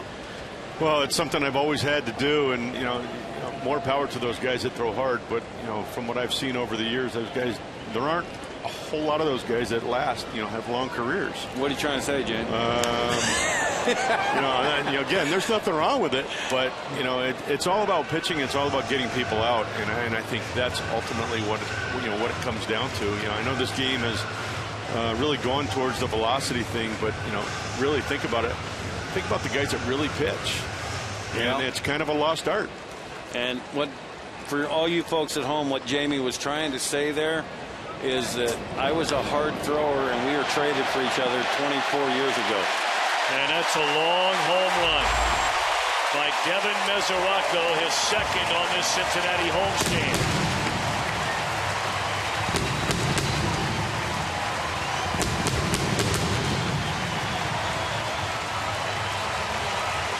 He looks to be a promising young catcher here for the Cincinnati Reds for a while. Well, you're not lying about that, Jamie. He's their #1 prospect in the entire organization, and much like yourself, a young man from Pennsylvania. Were you aware that he was from there? I got to believe you did. Right? I did not know that. Really? Whereabouts in Pennsylvania? Punxsutawney. Oh, yeah. Jamie, did you ever go to the groundhog thing? No, I did not. I didn't live that close to it, and I've heard about it many times, but I've never been there. Jamie, I've heard you say that you think pitching is the ultimate truth or dare. What do you mean by that? Well, you've got to take what you have, and you've got to try to make quality pitches, and that's what I try to tell some of these younger guys here on our staff. You got to stay within yourself and try to make your quality pitches, but there are times when you have to, whether you're daring yourself or you're daring the hitter that, here I'll back it up with it, same pitch, same speed, or,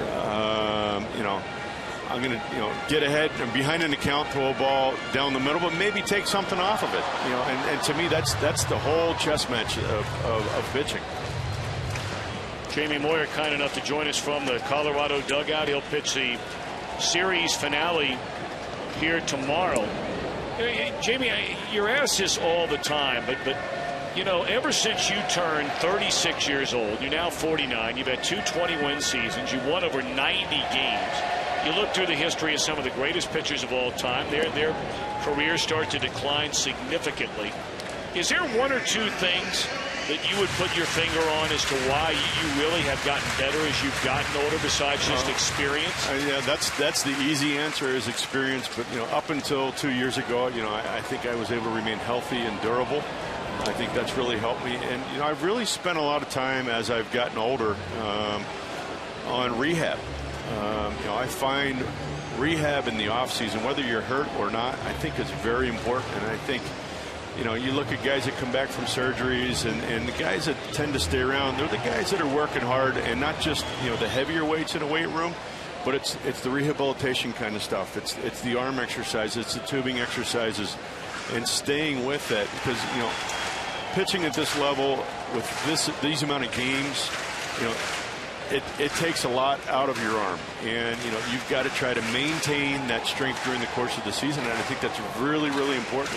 Is how do I maintain? And I think that's where we run into deficits as pitchers. We start to lose arm strength. You don't recover as quickly as you get into the season, and now you got to find ways to try to recover. So, Jamie, what you're saying to the people at home is it's not a 6-month process. Oh no. For you, it's a 11. It's about 11 and a half months for me. Right. And you know what? It should be that way. I mean, it's how you earn your living. Exactly. You look at anybody else, any layperson that that goes out and works 40 hours a week. They're working a lot of hours, putting a lot of effort into it, and in a lot of cases they're doing their work even at home. So the way I look at it, you're not going to get anything out of it if you don't put anything into it. And as you say, the layperson, they don't get 5 months off in the winter. No. And I think that's where you see some of the character in some of these guys. In the efforts of what they do in the off season. And I think it's become such a competitive thing, because I think I look back 20 years ago, I don't think guys were working out quite as much then as they do now. And the medical field has come a long way. The rehabilitation field has come a long way. There's some specialty companies out there that specialize where athletes can go in their off season and get specialized workouts for them. So all these things I think are positive for sports, and again, it sets a great example here for us as professional athletes, but I think also for that college and high school athlete that's has aspirations to play professionally. James, we have you in the ballpark who your fastest fastball this year has been 81 miles an hour, and your slowest is 66. And then they have a young fellow over there in the bullpen, and his fastest is 102, and his slowest is 84. More power to him. There's some days, Mitch, and you probably well know this. Well, you threw hard, but sometimes I dream about just one day having that kind of stuff, and just going out and pitching for one day just to see what that feels like. You know what, James? I'll tell you this. I've been retired 15 years now, and like I said, we were traded for this December. It'll be 24 years ago, and you're still doing it, and I've been retired for 15 years. So I wish I would have learned the art of pitching. Well, again, you had electric stuff as a young player. I remember playing against you in the minor leagues. You were trying to throw the ball through a brick wall, but as you got to the big leagues, I think you refined yourself a little bit and learn how to use your velocity and learn how to use your strengths against the hitter's strengths, and you had a nice career. Jamie, what's the closest you ever came to quit? Wow, 2006. It was a little bit of a struggle in Seattle, and it was tough losing. And my wife and I had a conversation after a game that I pitched in Anaheim, and the next day I went to the ballpark, and they had no idea I had this conversation with my wife Karen, and I came in the clubhouse and they said, "Hey, would you have any interest in accepting a trade?" And I said, "When and where?" And it was an opportunity. I went to Philadelphia, and the rest is history. This game's all about winning. Well, you've done a whole pile of that. Well, it's been fun, and I couldn't have done any of that without the offenses or the defenses behind me, the offenses with me, and the catchers that I've had the good fortune throwing with. Got to go back to June the 16th, 1986. What do you remember about that day, Jamie? That was your first major league win. You beat Steve Carlton, but anything you remember specifically about that game? Yeah, it was really my first time at Wrigley Field. It was against my boyhood idol, Steve Carlton, and talk about nervous. I was unbelievably nervous that day, but remember us winning the game, and I think that's the most important thing. But to be able to pitch against your idol was pretty special for me. Is that story true that when you caught a first pitch that he threw out in the World Series in 2009, that you asked him about throwing that slider of his, and you actually started to use it for the first time? That is very true. Yeah, we had a long conversation. It was one of those conversations that you don't want to end.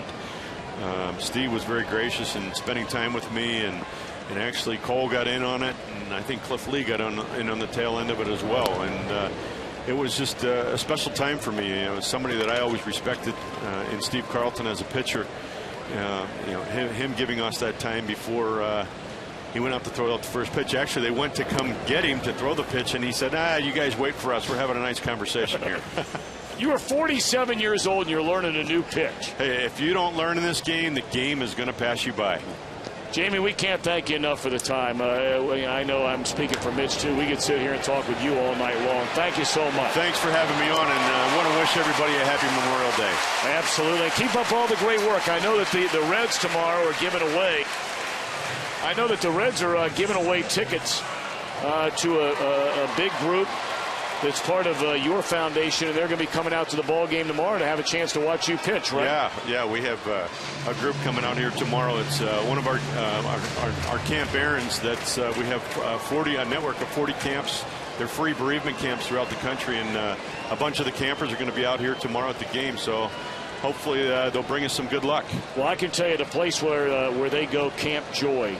It is an unbelievable place, and if you're ever in town sometime, I'll swing down the hotel, pick you up, drive you up there. You won't believe it. I'd love to go. All right, Jamie, thanks for the time. All right, thanks, James. All right, take care, Mitch. Something else, isn't it? Unbelievable. You were traded for him over 24 years ago. It'll be 24 years. Or 24, in December. over 23. Yeah. Can you believe that? I was sitting at a table. We were doing an appearance together. It was just over 3 years ago. And I said, do you realize, Jamie, that we were traded for each other 20 years ago? And he didn't realize it. Look at that trade. That was a huge deal. It was. Rafael Palmeiro, Jamie Moyer, Drew Hall going to the Rangers for Mitch Williams, Paul Kilgus, Curtis Wilkerson, and Steve Wilson. Of course, that group that you came over, a big part the following year of leading the Cubs to the National League, then the National League Eastern Division title. Yeah, we won it that year in '89. We got traded in December of '88, and then Don Zimmer took us to the NLCS that year in '89. 1-1 to Votto, and of course you had that heartbreaking, that devastating 5-game, and back then it was best of 5, League Championship Series loss to the San Francisco Giants. Where I saw two of the best hitting displays I've ever seen in my life with Mark Grace and Will Clark. They both hit over 600 in that series.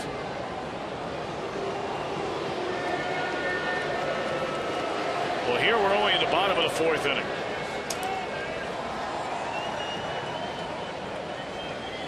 Joey Votto, the batter. Stubbs, an infield hit, leads over at first. We've had a home run in the inning by Devin Mesoraco, and Jeremy Guthrie just keeps on going. Runner goes, throw down to second base. That's a good throw by Nieves, and they cut down Stubbs. So off we go to the 5th after the Mesoraco home run. Reds lead back up to 3.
Chevrolet. And we welcome you back to Great American Ballpark in Cincinnati. Game 2 of this 3-game weekend series, and the Reds lead 6-3 over Colorado. What a play by Zach Kozar. Wow. He made an unbelievable play here last night, going to his left, this one to his right. And you wonder why I like this kid so much, Tommy? Look at this play. That is laid out right there. That's the only chance he's got. That ball is smoked.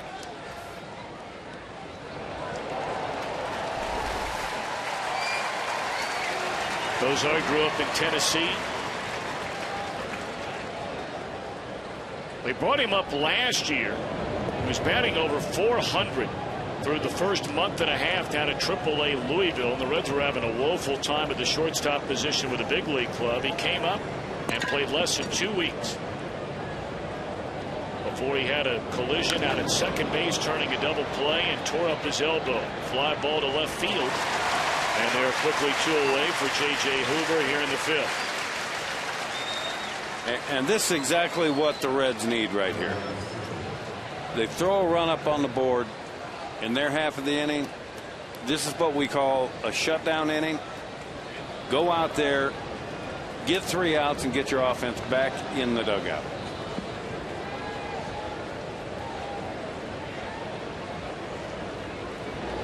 So now Michael Kadaya.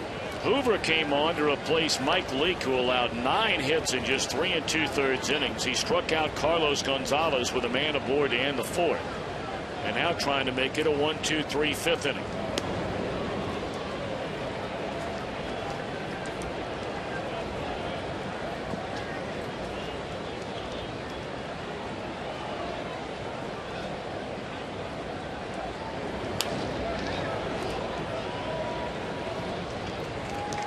Hoover's fastball has been anywhere from 90 to 94, and I don't know whether he's changing speeds on it on purpose or not, because he doesn't have any sink to it.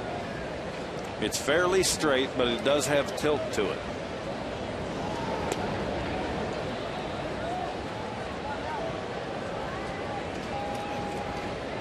Well, this young man is just a baby. I mean, he's pitching in the major leagues for the first time after coming over in that deal from Atlanta. And he walks Kadire with 2 men out. And this is going to be the thing this young man has to guard against.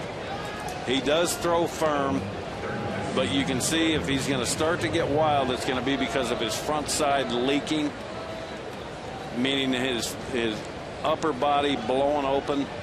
And that's what happened on the last couple of pitches. He just kind of ran off and left him. No, you talk blowing up, and you're talking about maybe falling off towards the first base side. Right. His front shoulder coming open and it being all arm rather than his front side pulling his backside through.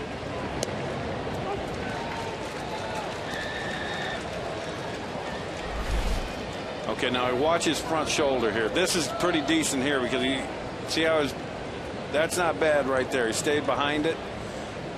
But the pitch before that with his full leg kick, which should be better with a full leg kick, he's kind of blown his front side open.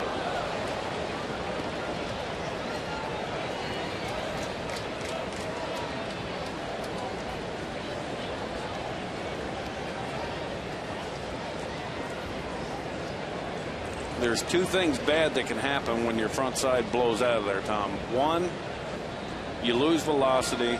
2, you lose deception because the hitter sees the ball a lot longer. Pretty good tilt on that breaking ball there. Yeah, that's really good. 1 man left, middle of the 5th. Cincinnati 6, Colorado 3.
is sponsored by Chevrolet, proud to support youth baseball in cities and towns across the country.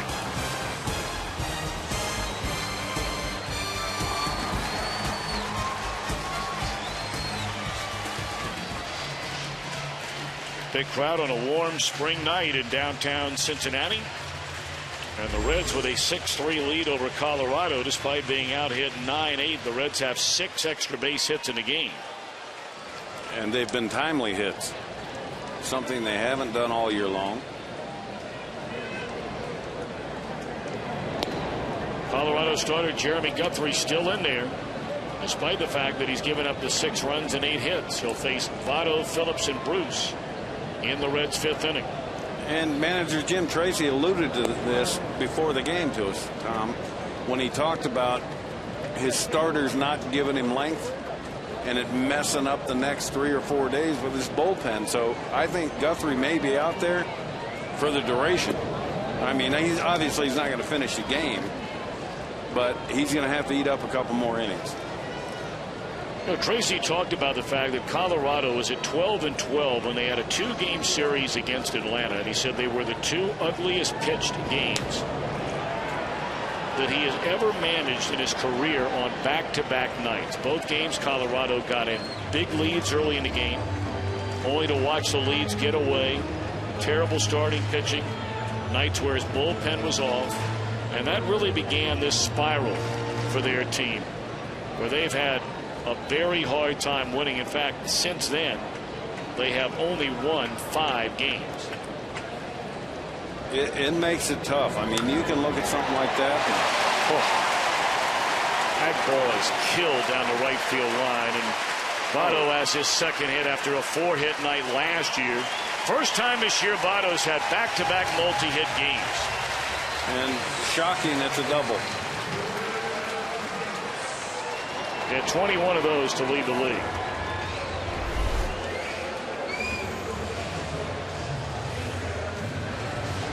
You look at how fast Votto's hands are.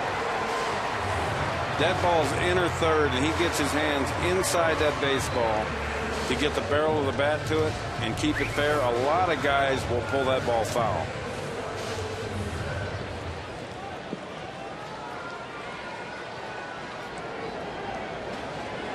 Now Brandon Phillips, 1 out of 2, has knocked in a run with a double. He scored a run and popped up.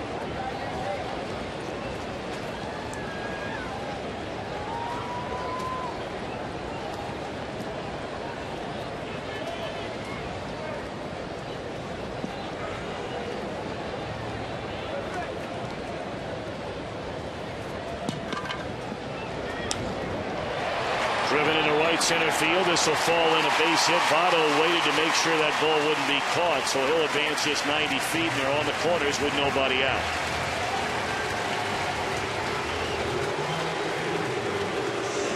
I talked about Votto leading the league this year in doubles, as he did a season ago. Also led the league in walks, and you go all the way back to the turn of the last century.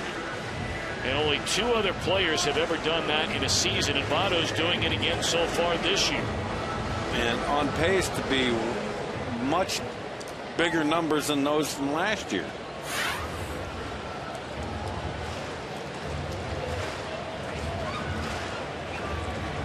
Bob Apodaca, the Colorado pitching coach, out for a visit.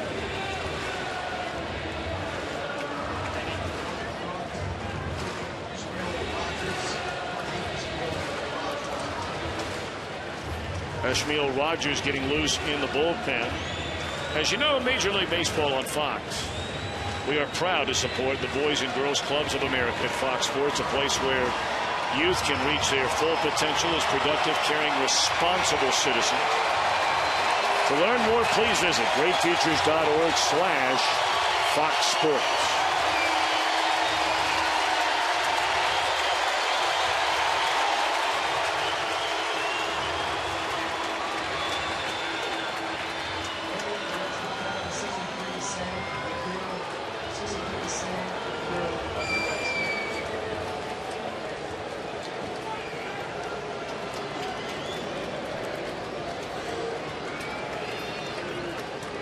Now Jay Bruce about it. Bruce had his first hit on this homestand his last time up. He has walked, scored, knocked in a run with a double. Well, they say hitting is contagious, and you start seeing guys in front of you hitting doubles and gappers. And see, that to me tells me right there with that swing that Jay Bruce just put on that ball, he is not seeing the baseball. And it's a strange thing to try and explain to people at home. What do you mean you're not seeing the ball? The hitters just sometimes go through these streaks where they just do not pick the baseball up. A double he had his last time up was only his second hit in his last 35 at bats, and that's strike 3 on the inside corner, 1 out. And that's case in point. He swings at a ball over his head and then takes a ball right down the middle. You look at this pitch. Jay Bruce kills this pitch normally. The catcher set up away. Guthrie missed his spot right down the middle of the plate. I just don't believe Jay Bruce is seeing the ball at all right now.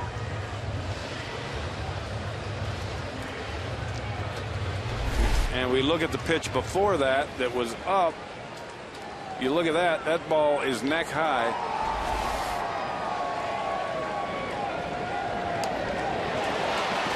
But a roller, and able to get it is Guthrie. So Heisey trying to surprise everybody by putting down a bunt. He surprised me. I'm not sure Dusty's real pleased with that. I don't think he's pleased at all.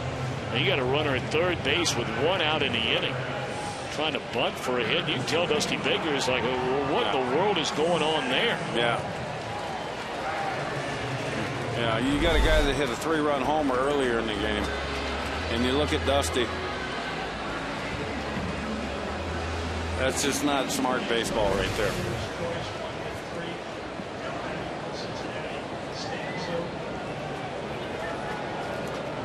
So now Mike Costanzo, who was called up from the minor leagues just about a week and a half ago, had his first major league hit at Yankee Stadium over the weekend. At one time, a very high prospect in the Philadelphia Phillies organization. Holy Moses. I think he was ready for that fastball in 93.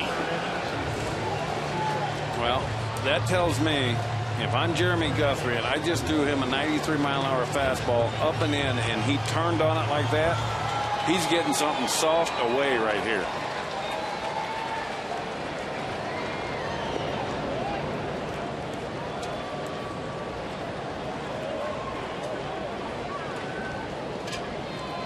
Pinch hitters are geared to hit the fastball. They're not coming up there looking for breaking balls first pitch. They're there to hit the fastball. Struck him out on the off-speed stuff, and that'll end the inning. So the Reds get a double and a single, and Guthrie able to come away unscathed.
sports fan, you got to get DirecTV. And by the makers of Bayer Advanced Aspirin, the official pain reliever of Major League Baseball. Nighttime upon us here in the Queen City of Cincinnati. And the Reds are going to go into their bullpen. And they'll bring on right-hander Sam LeCure. More on him in a moment. Let's take a look at our Jeep game summary. Chris Heisey, a 3-run home run. The Reds scored 4 in the first inning. And for a change, the Reds have been very good with runners in scoring position. 197 they were batting coming into the game for the year. Well, it has definitely gone up.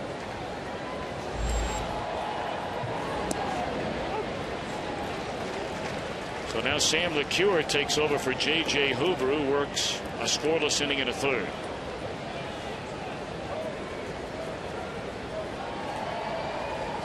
LeCure, a Missouri native, pitched collegiately at the University of Texas. The Reds have used him as a spot starter over the last couple of years, but beginning with the second half of last season, LeCure has been used exclusively out of the bullpen.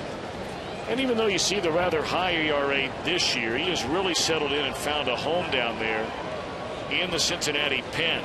43 games he pitched in a year ago and had a very nice season.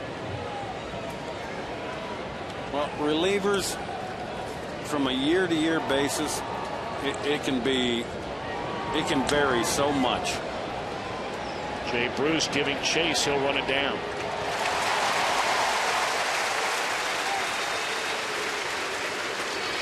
And the ERA can be so deceiving because you can go out there one game, give up 5 runs, and you can't get that ERA down for 2 months.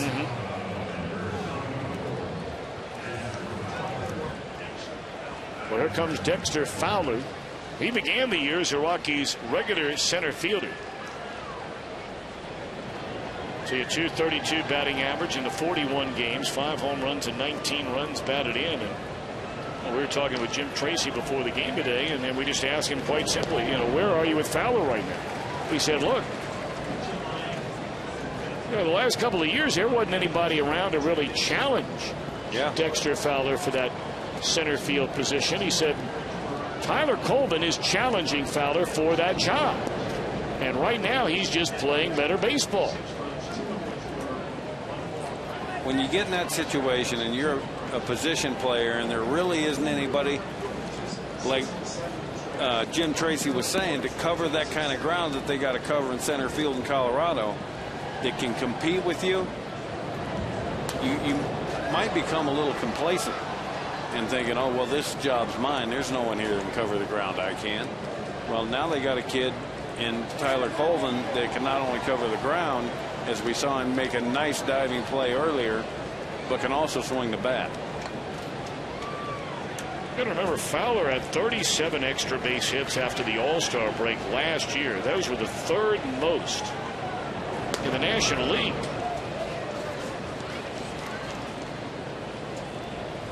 This guy has been, everybody in the sport has waited for Dexter Fowler to have just a breakout year where he puts everything together. Remember, they sent him back to the minor leagues to try and right the ship. 3-2 the count.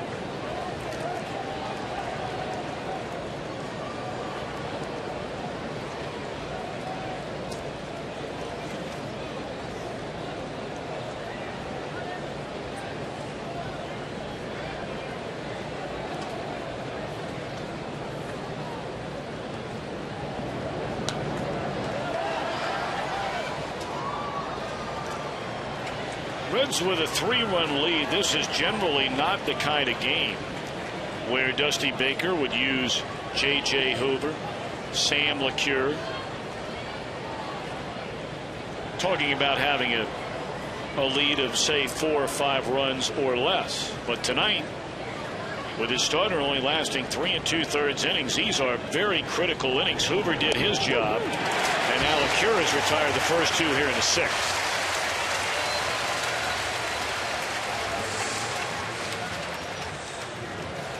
Take a peek ahead of next Saturday on Baseball Night in America. We'll see these Reds down in Houston, Texas, in a National League Central Division game.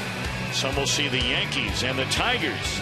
Others will see the Diamondbacks and Padres, Twins, Indians, Cubs, Giants. Baseball Night in America, presented by Budweiser, begins next Saturday, 7 Eastern, 4 Pacific. What do you think about those Yankees so far this year, Mitch Williams? They've had a lot of injuries. This Cincinnati team went in, beat them 2 out of 3 last weekend. You know what? They're 3 over. Do you like them hanging in that race all year long? I think both the National League East and the American League East are the 2 most competitive divisions in all of baseball. I know the National League East, every team in the division is over 500. I think things are a little upside down right now. I don't think they're going to end up in the positions they're in right now. In the NL East you're talking about? Yeah. Okay. Who do you like to win that thing? I picked Philly to win it. But if Ryan Howard and Chase Utley don't get back, I honestly believe Washington is going to win that division. They're that good. They're deep in their pitching staff. They have an offense now that, I mean, they've lost Worth, they've lost Ramos, and they still have a potent offense. So people didn't give Washington a whole lot of credit. And from spring training, I went down there and covered them during spring training, and just their attitude. I love their attitude and their honest belief in themselves. As we look at LeCure, just sit him down right there. And that is the first perfect inning for either team tonight.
In America, Phillies and Cardinals. Kyle Kendrick had posted a 2.25 ERA in his last 4 starts. He's been terrific tonight, keeping the National League's highest scoring offense in check through 8.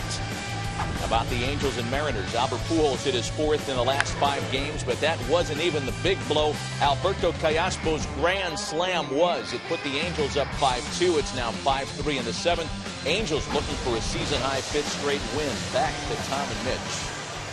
All right, Matt Vasgersian, thank you very much. Ismael Rogers now takes over on the mound following Jeremy Guthrie, who went 5 innings, allowed 6 runs, only 2 of which were earned. And Mitch, you brought it up earlier about Colorado catching the baseball, and 4 unearned runs in that first inning.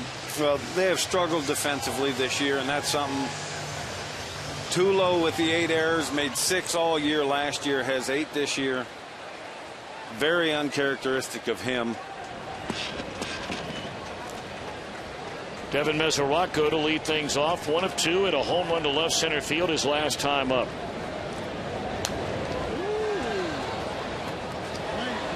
That's a pretty good hack at a 96-mile-an-hour fastball right there. You know, the Reds had a big decision to make during the offseason when they were going out to try and acquire Matt Latos. That one thrown all the way to the screen at 96. I think that was a cross-up right there. It's a good thing that didn't hit the catcher right in the mouth. Yeah, this looked like a cross-up. As you see the catcher go put some white chalk on his fingers. Yeah, he was not expecting a fastball. Umpire very fortunate as well. That's Scott Berry behind the plate.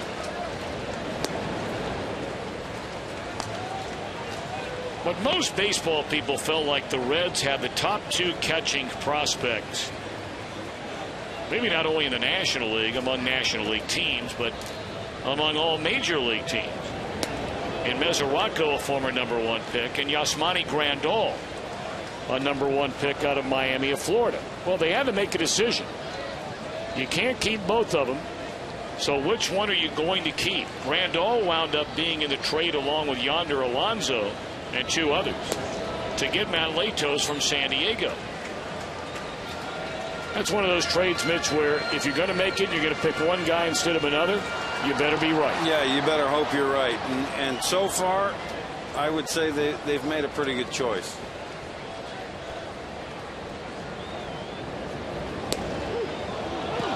That strike 3 call. Boy, this guy throws hard. Yeah, and I thought he kind of, Mesoraco got a break on the 2-2 pitch. I thought was a strike. So he should have been swinging here because he did get a break on it.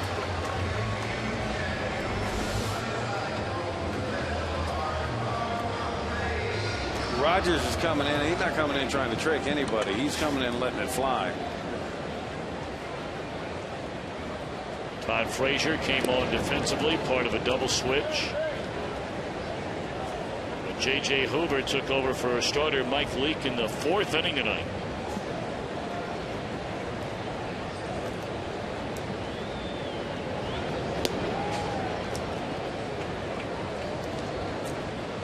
You know, you look out in that National League West, and everybody knows the Dodgers and the kind of baseball they've been playing. I mean, they were 30-13 before they've lost their last 2 games. But 15 games over 500. When you look at that division, you know, the Giants lost earlier today. They're 1 game over the 500 mark. And then you have the reigning divisional champion, Arizona Diamondbacks, 600, but already 10.5 back. Yeah. That division completely baffled me. Straight up in the air, not a lot of room behind the plate, but enough for Nieves. 2 away. In what way? Because I honestly didn't think that the Dodgers had enough pitching, and I thought the Diamondbacks were going to repeat. And then you look at the start of Ian Kennedy. He's lost 5 games already, and he only lost 3 last year, 3 or 4. And they lost Hudson. But you look at this division, you got 3 teams in this division double digits back already. And that's not a good position to be in. But of course, with another added wild card team this year, you know, normally if it was only 1 wild card team, those clubs sitting 10.5 back and 6 games under 500 might be saying, man, we're in a world of trouble here already on Memorial Day. Right. But you still have 4 full months left in a season. That's why I love the wild card. I love the fact that they added it. I'm not wild about the scheduling of it this year. You mean the first 2 being played at the wild card winner, and then the division champ gets 3 games at home? Right. I've always considered home field advantage the first 2 games of a series, not the last game of a series. So basically, this year, the team that wins the most games in the league is going to get punished. It's just how, I mean, the TV scheduling and all that was set up. That's how it has to be done. But next year, it'll be back the way it should be. Swing and a miss, and it's back-to-back 1, 2, 3 innings. How about that? So we march on to the 7th. Colorado down 3.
Baseball Night in America is presented by Chevrolet. A little bit like Mitch Williams getting after it in the old days right there. And that's exactly why I stance and don't dance. It's better to look lazy than bad.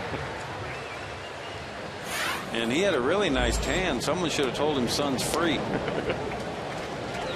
Boy, you're tough. You are tough. Man, I knew you when you were a nice guy pitching for the Cubbies. A bad dancer and looked like he was rolled in flour before we went out there. Tyler Colvin to lead things off against Sam LeCure on for his second inning of work. Hey, Colvin, well, we were talking about our conversation with Jim Tracy and how impressed he has been with Colvin since coming over in the deal. Mike Leake threw 84 pitches in the game tonight. 19 of the 84 were in the 3 at-bats to Tyler Colvin. Well, I'll tell you what, you look at some guys at the plate that are what I call, they look hitterish. Tyler Colvin looks hitterish to me. He looks like he has an idea what he wants to do. This is a guy just the opposite of where Jay Bruce is at right now. He is seeing the ball extremely well right now. Well, you know, Mitch, if you're a Cub fan, you're saying, hey, look, somebody in our organization is a blockhead. Well, I don't know if I was going down that road. But you have to be wondering how in the world he can come to Colorado. They feel like it's really been just a couple of minor adjustments from a mechanical standpoint. I mean, you got Rudy Jaramillo that's a hitting coach in Chicago. And, I mean, all of a sudden this guy looks like the player he was in 2010. Yeah, and I just think that there's some organizations that don't allow for a young guy to come up, have success, and then have pitchers adjust to him, and then give that kid a chance to adjust back to the pitchers.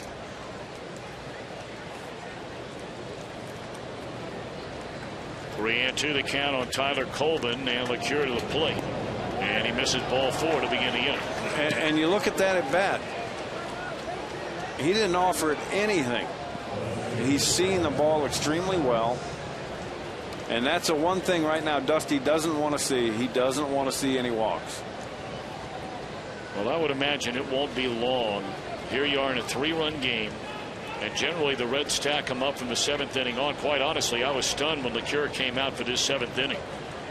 Then you're not seeing Logan Ondrusik, then Sean Marshall, and then Chapman to try and nail this 3-run lead into a win. So LeCure is getting a chance to get some big outs through the heart of this Colorado batting order. And here's Carlos Gonzalez. First pitch breaking ball and a dandy. Yeah, that's really good to a notorious fastball hitter. The slower the better. That's just a get me over curveball. Now he won't have to. He may not have to throw that pitch again in the at bat. But now it's in the back of Cargo's mind that, okay, he's got that 72-mile-an-hour curveball.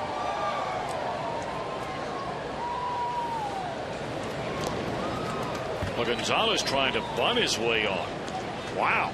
If I'm LeCure, I'm saying thank you.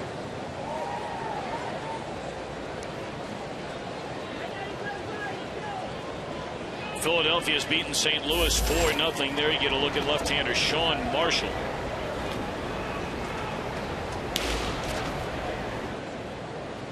So the Reds, with a win tonight, would have a 1.5 lead over the Cardinals in the Central Division. Philadelphia's rolled into St. Louis, and they have now won 3 in a row. There's strike 3 on a fastball. Boy, what a good pitch that was. And that takes some guts right there. To come inside, look at this ball run right back over the inside corner of the plate. That takes some guts on LeCure's part because Cargo's quick inside.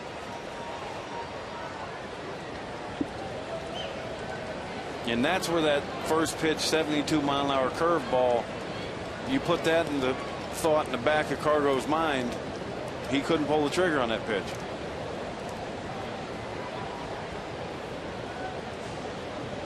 So now Troy Tulowitzki 1 for 3, singled back in the first inning, double play ball all the way here, and what a job by LaCure on his Cincinnati pen. It doesn't matter who they hand the ball to. This bullpen has been lights out generally every night.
Tonight's game presented by Chevrolet is sponsored by Prudential. Prudential, bring your challenges. And by Olympic Maximum Stain and Sealant in 1.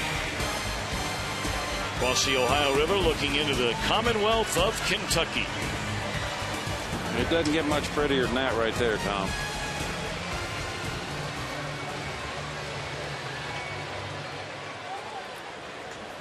Bottom of the 7th inning, and Rogers comes out for his 2nd inning of work, and why not? Well, he came in throwing gas, striking out 2 of the 3 batters he faced in the 6th. Drew Stubbs takes ball 1.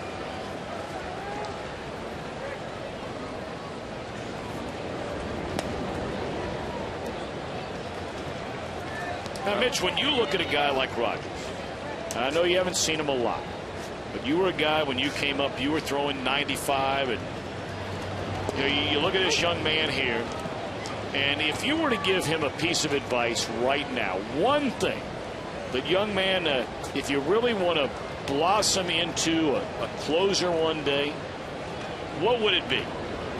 If he wants to blossom into a closer one day, every pitch you throw have a purpose. Don't ever just go out there and heave it. Every pitch has got to be for a reason. And I look at this kid's stuff, and he could be a closer.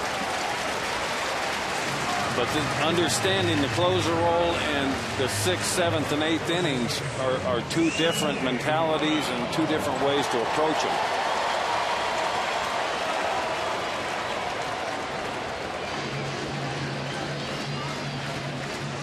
Joey Votto now the batter. Well, when you were visiting with Dusty Baker today, and there are a lot of people around here, and I'm one of them, guilty as charged after watching Aroldis Chapman throw the ball as a starter when he defected from Cuba and signed with Cincinnati.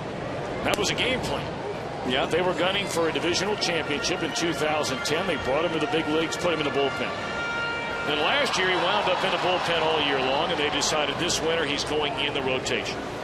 He was arguably the best starting pitcher of any team in Major League Baseball during the month of March.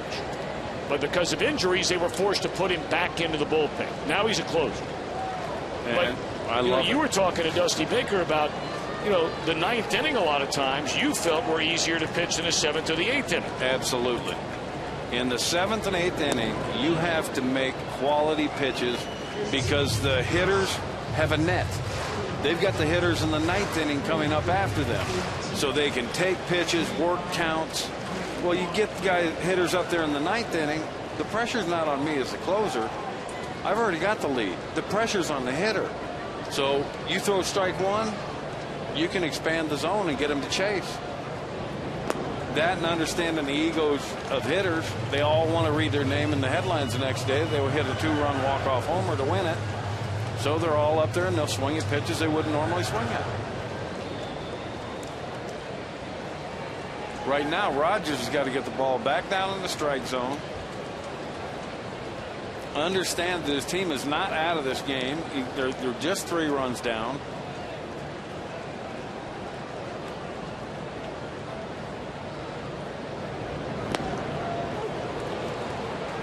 Two to Votto. I would be willing to bet a lot right here that this is fixing to be a breaking ball. Votto struck out his first time up, and he has hit 2 missiles since. Double to right center, double down the right field line, scored a run. Yeah, breaking ball. Breaking ball.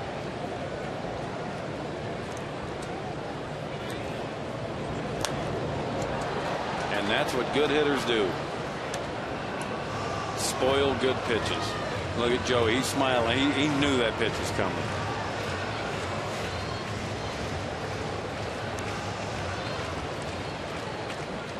Now, do you come back and do it again? Yes. If I'm Rogers, I come back and do it again. But I'm going to try and backdoor it and get Votto to quit on it. He's coming back with it again. Get outside. I move the catcher on the outer third. He went.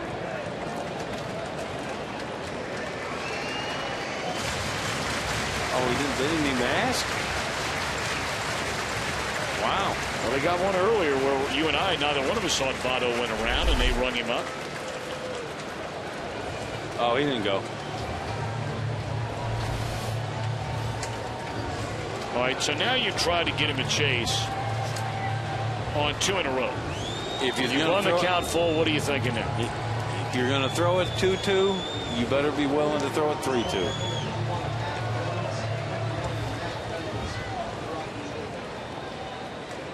Matt Reynolds beginning to throw in the Colorado bullpen. Reds lead 6-3. We're in the bottom of the 7th inning. Leadoff man aboard, Drew Stubbs. Pretty safe bet he's running on a 3-2 pitch.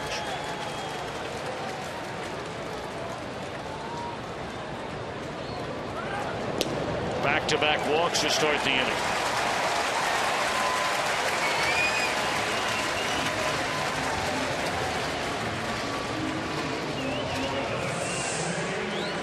And here comes Bob Apodaca.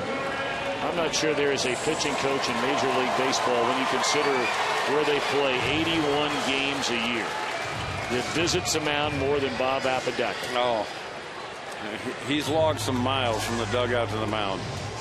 They've already had 2 9-game homestands through the first month and a half in Denver this year. Now, for a fan, that's great. If you're a player, get to hang with your family on the home front, that's great. But boy, when you play 9 games in a row at Coors Field or Old Mile High Stadium, yeah, if your starters are not doing anything for you, you are putting your bullpen in a world of hurt for maybe a month or a month and a half. Yeah.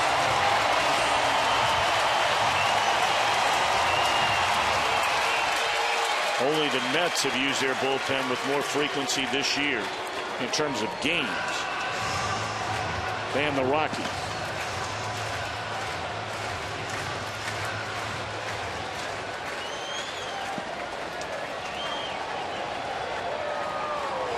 Reds with a chance here to kick the door down. Leading by 3. They have 2 on with nobody out.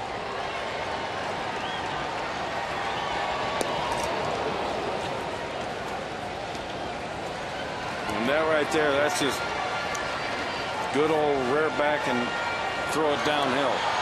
96.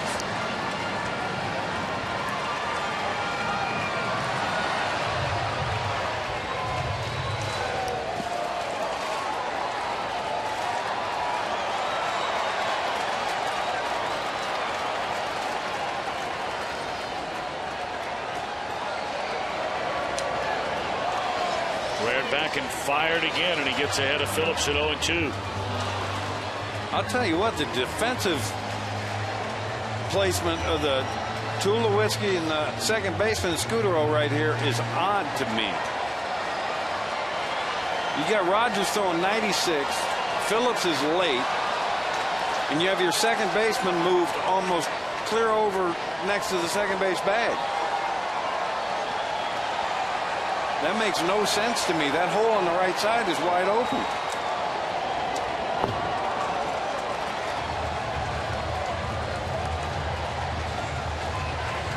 I think Dusty Baker has taught Drew Stubbs enough to know that you're not going to make the first out at third base being thrown out stealing. So what? There's no reason for that second baseman to be over there covering so close.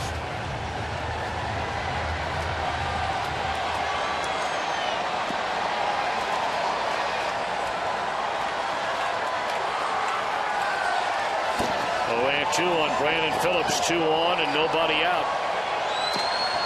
Good breaking ball there, and somehow Phillips got a piece of it.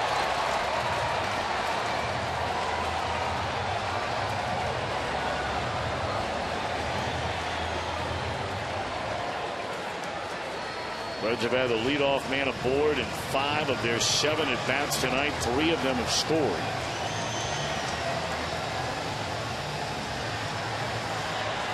Stubbs a walk to start the inning. Same story for Votto behind him. Well, here is where, if I'm Rogers, I'm elevating the fastball middle of the plate up and making Phillips chase. That's what he did. And he got a piece of it.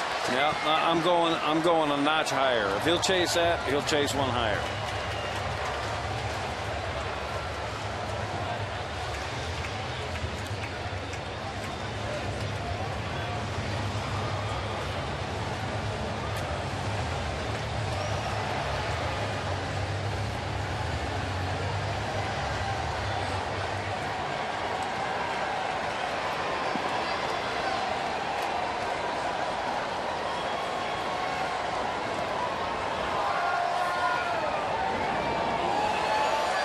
Both runners are going to advance on the wild pitch. So now 2 stand in scoring position.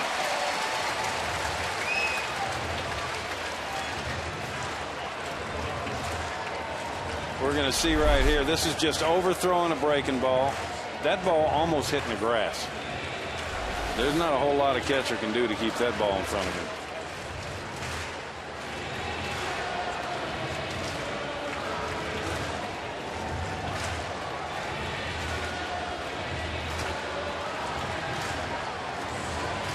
One of the keys to the game we talked about, how would the Reds fare?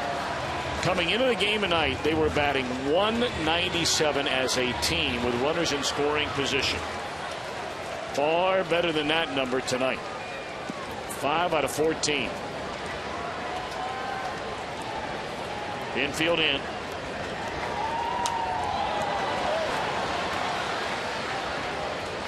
So you want that a little bit higher there. It's got to be, yeah. Your target when you want to elevate your fastball should be the top of the catcher's mask right in the middle of the plate or the umpire's mask. You want that ball neck high on Phillips, right down the middle. 8th pitch of this at bat to Brandon Phillips, infield in for Colorado. Started 2, they appealed, no. Phillips was rung up earlier in the game. Yeah. By Jerry Meals down at first.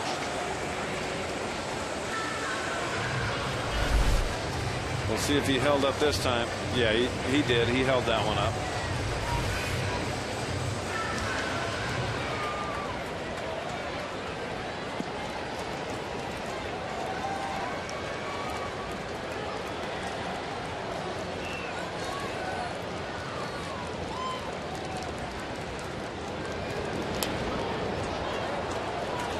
Real good battle right here.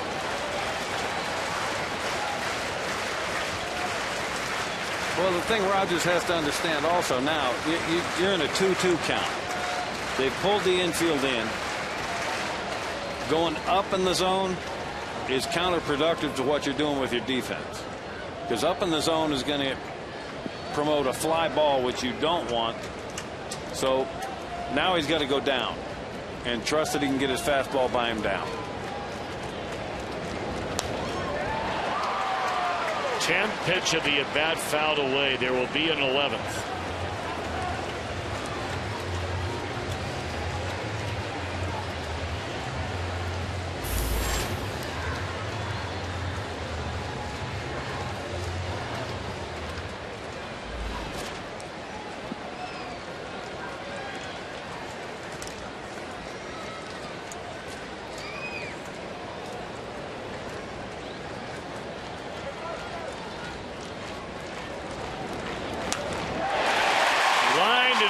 Field, a base hit. What an at-bat by Brandon Phillips. That's just battling right there. 11 pitches to knock in a run. All right, let's check in to Matt Vasgersian from the MLB Network studios for a game break. Tommy, more good news still for Reds fans. It's over in St. Louis. Kyle Kendrick, complete game shutout. St. Louis has now lost 11 of 16. Kendrick's ERA over the last 5 starts, 1.63. The forgotten arm in that staff of aces. Back to you guys in Cincinnati. All right, Matt, thank you very much. That's going to be all for Rogers, and they're going to bring on the southpaw Reynolds. Will step out as well. Reds with a 4-run lead.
Matt Reynolds comes on from the Colorado bullpen. He's been mighty stingy over his last 6 outings. Left-handed batters only 3 for their last 16 against him.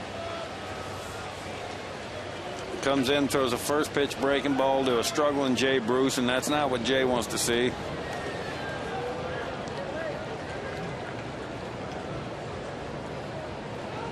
Reynolds 3 wins out of their bullpen tonight, or so far this year.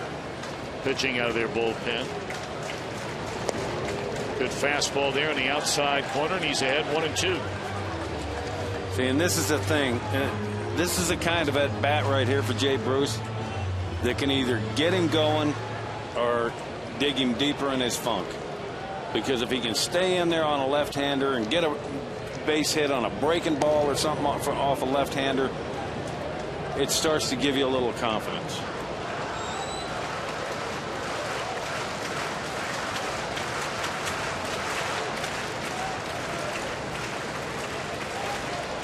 Two and 2 to Bruce. He had a pitch to hit right there and fouled it back.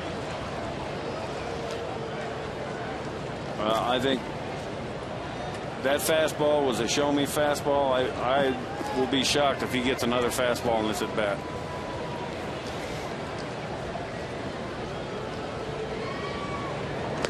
Well, he did.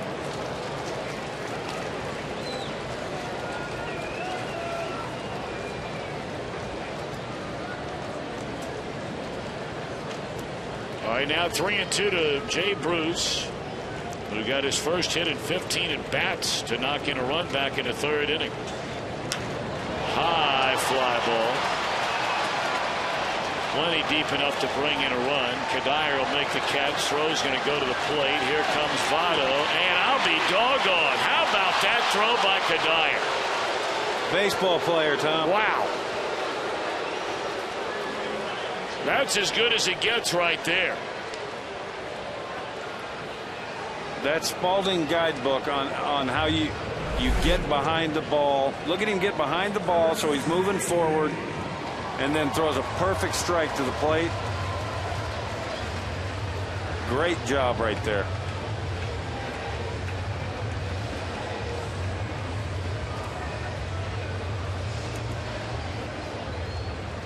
What a great play by Kadire.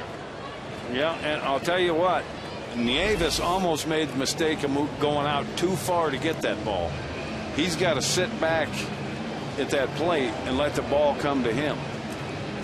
And if you're Jay Bruce, here you are trying to do something, anything to feel better about yourself. You talked about having a good at bat against a left-hander. He worked it to a full count.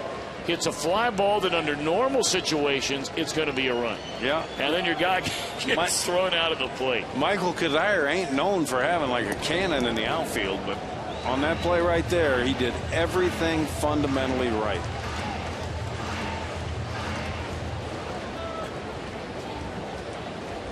So they're 2 away in the inning on that fly ball double play.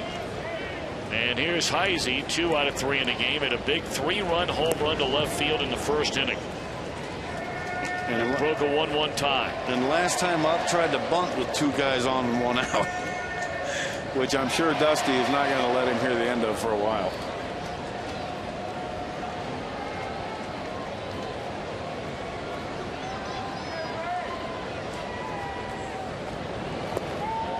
Started 2, they appeal. He did not go around. 2-0 on Chris Heisey, another native Pennsylvanian.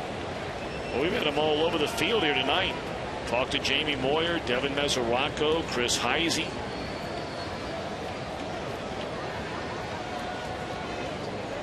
A bunch of guys that probably played 12 games a year in high school because of weather. That's the one thing that, you know, here in this city, 2 years ago, there was a story in the USA Today, per capita now.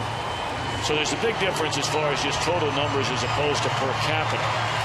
But as recently as 3 years ago, the city of Cincinnati was second only to Tampa, Florida, for the most major league players out of their city per capita. Wow. That's hard to believe. I mean, you start looking around and fielding an all-star team of players that grew up in this area. And you start with guys like Barry Larkin, Pete Rose, Ken Griffey Jr., Buddy Bell, I mean, David Justice. I mean, there are a lot of players. Your old manager, Don Zimmer, your old general manager, your good buddy Jim Fry. Yeah. Dave Parker, how good was he? Great. And I just saw Cobra the other day at a golf tournament. He looks really good.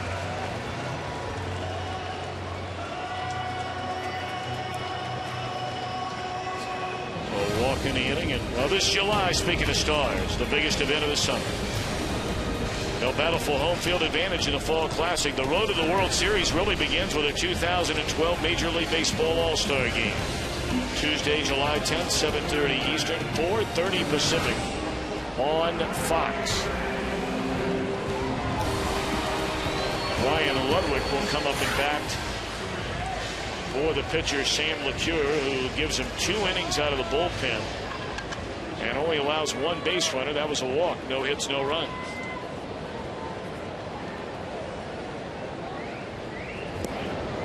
And you look at that all-star the pictures there. Josh Hamilton hits a walk-off 2-run homer today, 3 more RBIs today, so he's got 20 homers and 53 RBIs, and we're in May.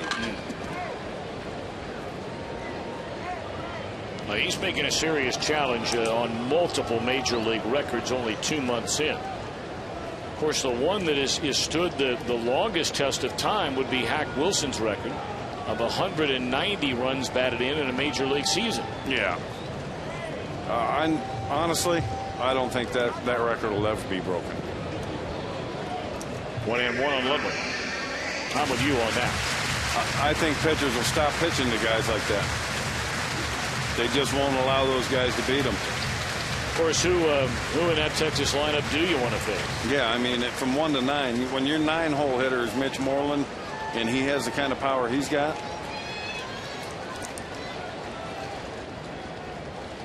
1-1 the count on Ludwig. There's a blast into left center field, and the Reds have kicked in the door.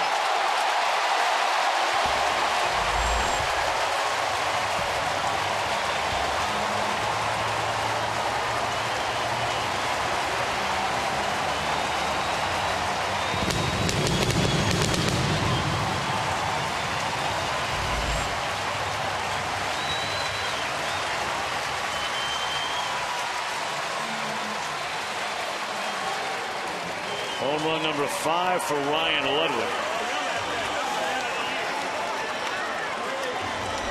You got 2 strikes on the guy. The catcher wants this ball down and away, and look at where it is. Up middle. In the air off the bat of Mesoraco, and in foul ground it'll be Helton.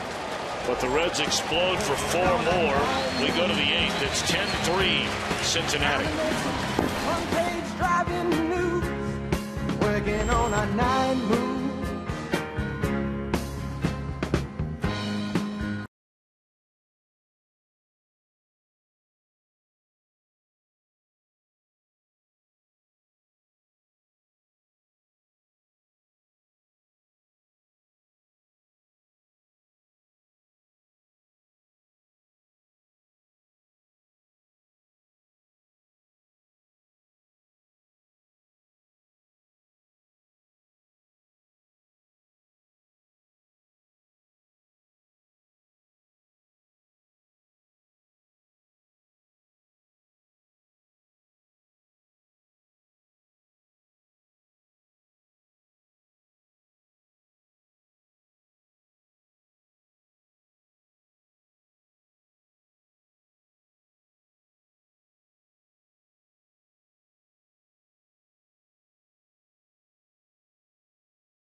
Colorado. Well, now it's time for the Just for Men Auto Stop Foolproof Stack. Talked about them coming in. This Reds bullpen. The Reds can count on their bullpen, and you can count on Just for Men Auto Stop for foolproof results. Talked about the numbers coming in and how impressive this group has been. And tonight, 3 1/3 innings. No hit, no run baseball. And now Logan Andrusik. There's really one of the big guns in that bullpen to go along with Marshall and closer Aroldis Chapman. He's a big guy, tall, and does what I like. Creates angles, throws the ball downhill. You look at his stats this year. 3-1 with a 2.75 ERA. You know, Mitch, he's a prime example of something you touched on earlier. When you're a reliever, you can have one bad game, and all of a sudden it's going to take you 2 months to bring down that earned run average. For Logan Andrusik, he went his first 12 games of the year and didn't give up a single run.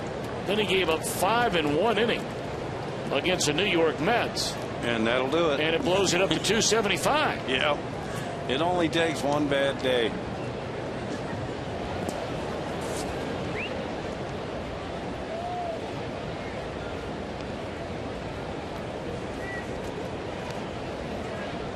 And the worst time for it to happen is when the game is out of hand or something. And that's when it happens a lot to relievers, especially closers. People claim that it's an adrenaline thing. It's not an adrenaline thing. I can honestly say I didn't ever go to the mound without adrenaline. You put a guy with a bat in front of me that's swinging it, I had adrenaline. It's the hitters relax. They've got nothing to lose. So they start keyholing you, and they're going to sit there and they'll either strike out looking or wait for a pitch right where they're looking for it, and you end up getting hurt.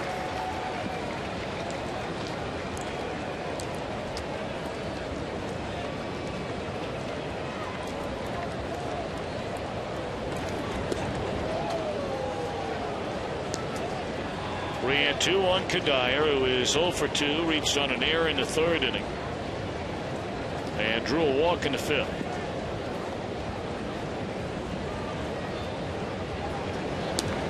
There's a rare walk for Andrusik. It comes with 1 out here in the 8th inning.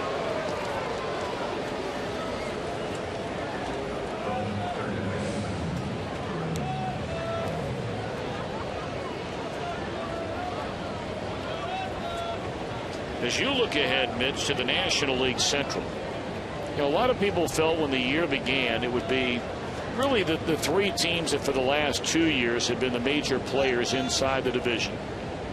St. Louis has been there a long, long time. In the last 2 years, it's been Cincinnati, Milwaukee, and St. Louis. Those are the 3 teams that have been the bona fide contenders, and most felt like that would be the tale this year.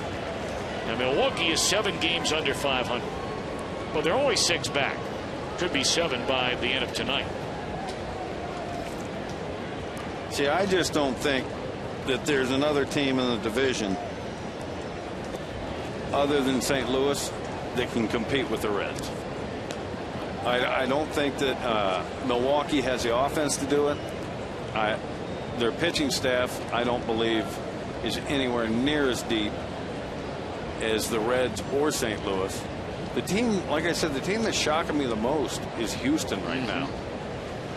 And I'm thinking, as Brett Myers is their closer, that come the trade deadline, they're going to be looking to send him somewhere like Anaheim, to the Angels out there in Los Angeles, but they're 3 games out. So if you're 3 or 4 games out of first place at the All-Star break, you're not going to start fire sailing people. That wouldn't be fair to your fan base. Well, right here on Fox next weekend, we're going to see those Houston Astros play the Cincinnati Reds on Baseball Night in America. So that could be an interesting series if Houston can continue to win some games and play well. Astros already out to a 1-0 lead over the Dodgers and still batting in the 1st inning tonight.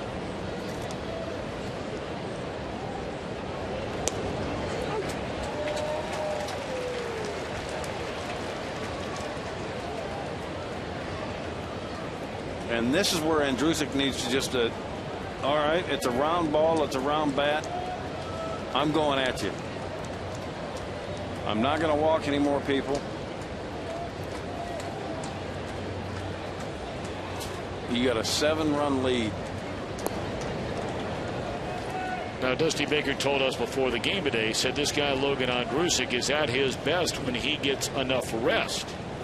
And they used him a ton last year in his rookie year.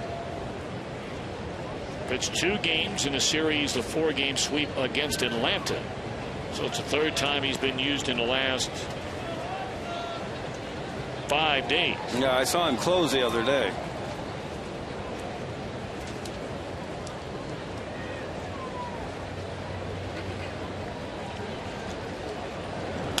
There's a double play.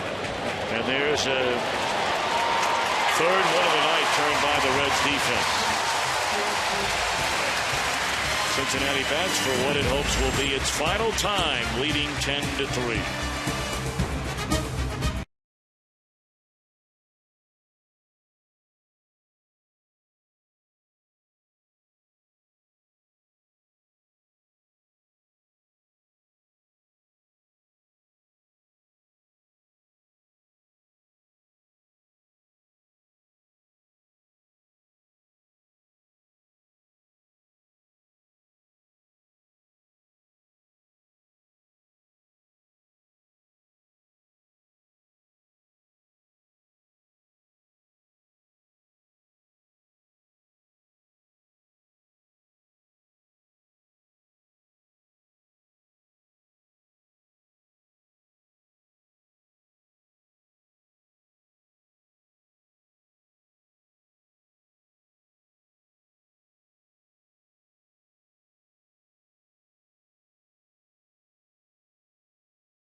Auto stop. It's foolproof. Gray is over. And by Dodge, visit your local Dodge dealer today. Many of the folks, big crowd here tonight, filing out of the ballpark after the Reds score 4 times in the 7th inning to take a 10-3 lead. And they'll bat here in the bottom half of the 8th. DJ LeMahieu takes over at short for Troy Tulowitzki. And Eric Young Jr. now plays in center. Still Matt Reynolds on the mound.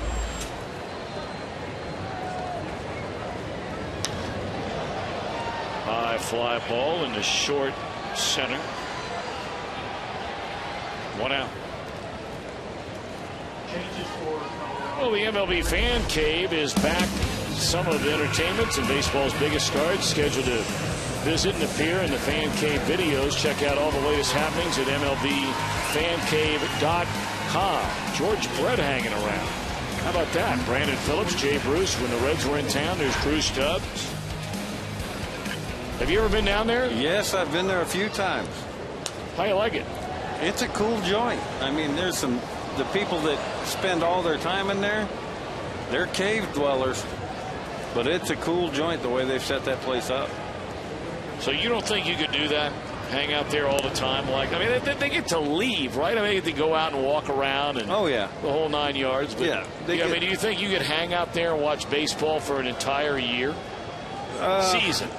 No. I don't think I could do that, to be honest.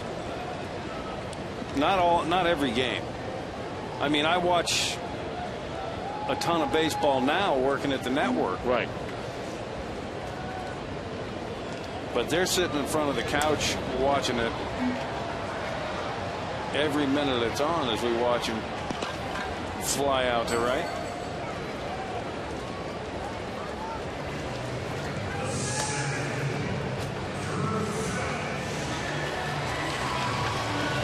So there are 2 away in the inning, and now it's Drew Stubbs, who is 1 for 3, has walked and scored a run. Well, we have a game on Fox. I don't know if you and I are slated to work together on that one when the Reds are playing the Mets. 3rd or 4th week of June, I think, not knowing it off the top of my head, but I know that's a game on Fox, a primetime game. I'm going to have to get over there and check that place out. Yeah, you need to. It's like I said, they've done it up nice. They really have. They put more upgrades in it again this year. Do they sleep there? You know, that I can't answer. I don't think they do. All right. Okay. I think there might be sleeping facilities somewhere in there, but I'm not sure if they do or not. But they're hanging around till late at night. They're watching games, and then they go home, and then they come back the next night. Yep, they got huge banks of TVs with big sectional couches, and they got everything in there. 2-1 to Stubbs.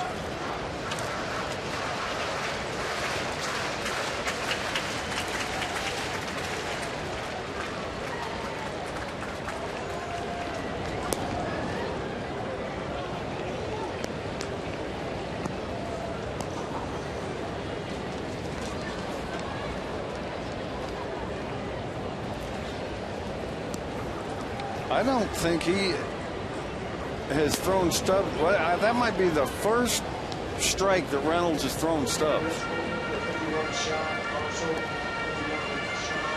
I think he walked him on 4 straight pitches as well. Oh, no, it's the 2nd straight. Excuse me. 3-2 to count. And looked like he went, and he did. So it's a 1-2-3 8th inning. Colorado will bat in the 9th. Trailing 10-3.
Fox Baseball Night in America is presented by Chevrolet.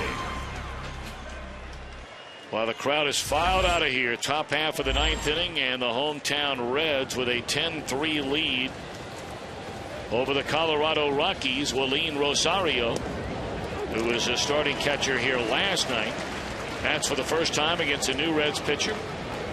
Left-hander Sean Marshall. He was the closer, but no longer. And he saved 8 out of 9. Did a great job, too.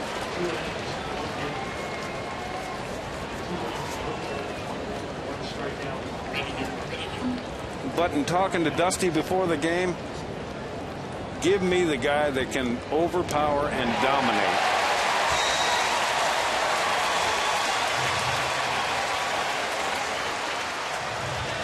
Time to take a look at our Burger King smooth play of the game. It was a 1-1 game with 2 on and 2 out in the Reds' first inning, and smooth swing by Chris Heisey. And that ball finds the seats in left to make it 4-1, and the Reds have never looked back.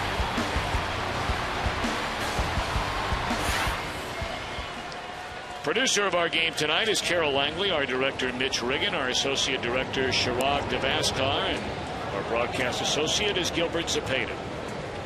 Our technical producer Matt Benedict. Pre-game show coming out of our Major League Baseball studios. Thank Jacob Garza, Scott Snyder, our statisticians up here in the booth, as well as Jesse Jackson and a cast of hundreds.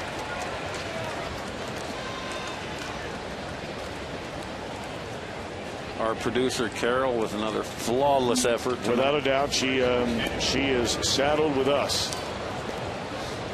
It is not easy to make us look and sound good. Well, me anyway. Well, that makes 2 of us. Sign me up. I know you and I will be together again at Fenway Park later this summer. Oh, good. For Atlanta and the Boston Red Sox. There's a ground ball foul off the bat of Scudero. What do you think of that Boston situation? I mean, you're watching that every night unfold. You know, those of us who do local baseball night in and night out. Well, what do you think of that mess? You know what, Tommy? I played for Bobby Valentine. I know how he is. I know the kind of storms that can be created on teams that he's involved with. Some of it may be him. Some of it may be the players. But they need to get that all straightened out. Because that town lives for the Red Sox. Oh, yeah. And if they don't straighten it out and they start to get a rebellion up there in that town, it's not going to be pretty. Well, they had a dramatic come-from-behind win tonight. They were down to Tampa Bay 2-1 and rallied to win it late. 3-2 the final there. Crowd wanted the call. It's 3-2 on Scudero. A really good backdoor breaking ball right there.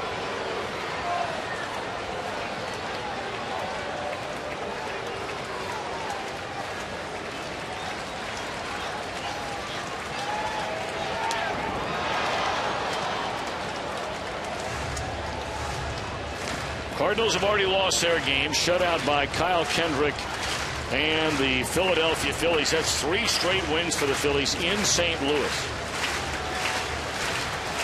So if Marshall can close this out, Dusty Baker's team has a game and a half advantage over the Cardinals.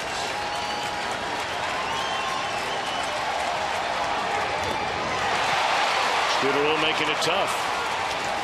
Yeah, you start looking at that Phillies team. They win 6 in a row, lose 3 in a row, win 3 in a row. And Cliff Lee doesn't have a win yet. Kyle Kendrick throws a shutout tonight, and poor Cliff still doesn't have a W.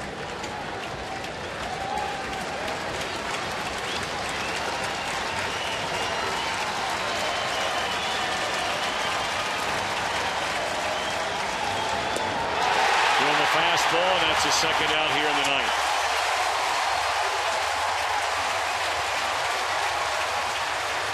Boy, this Cincinnati bullpen, and we talked about them early on. They're good, Tommy. They are really good. And we have not seen Chapman tonight. They're still without Nick Masson and Bill Bray. They hope to have both of those guys back in the not-too-distant future. We did not see that man on the right, Aroldis Chapman, their closer tonight. But my, oh my. Lowest opponent's batting average against, most strikeouts. Only the Pirates fractionally have a better ERA than Dusty Baker's bullpen. And boy, on a night where your starter goes 3 2/3 Your bullpen has given up 1 hit. Well, and that, for a manager, Dusty's got to love this because it turns his game every night. It's a 6-inning ball game.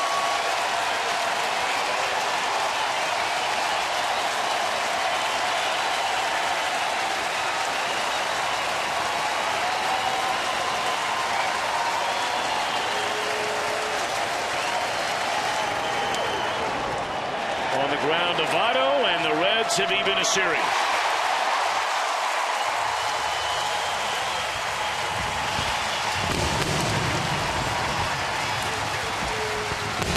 So our final score here in Cincinnati, the Reds 10 and the Colorado Rockies 3.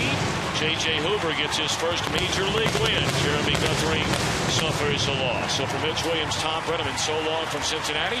After this break, Matt Vasgersian will pick it up and carry it home from the MLB Network.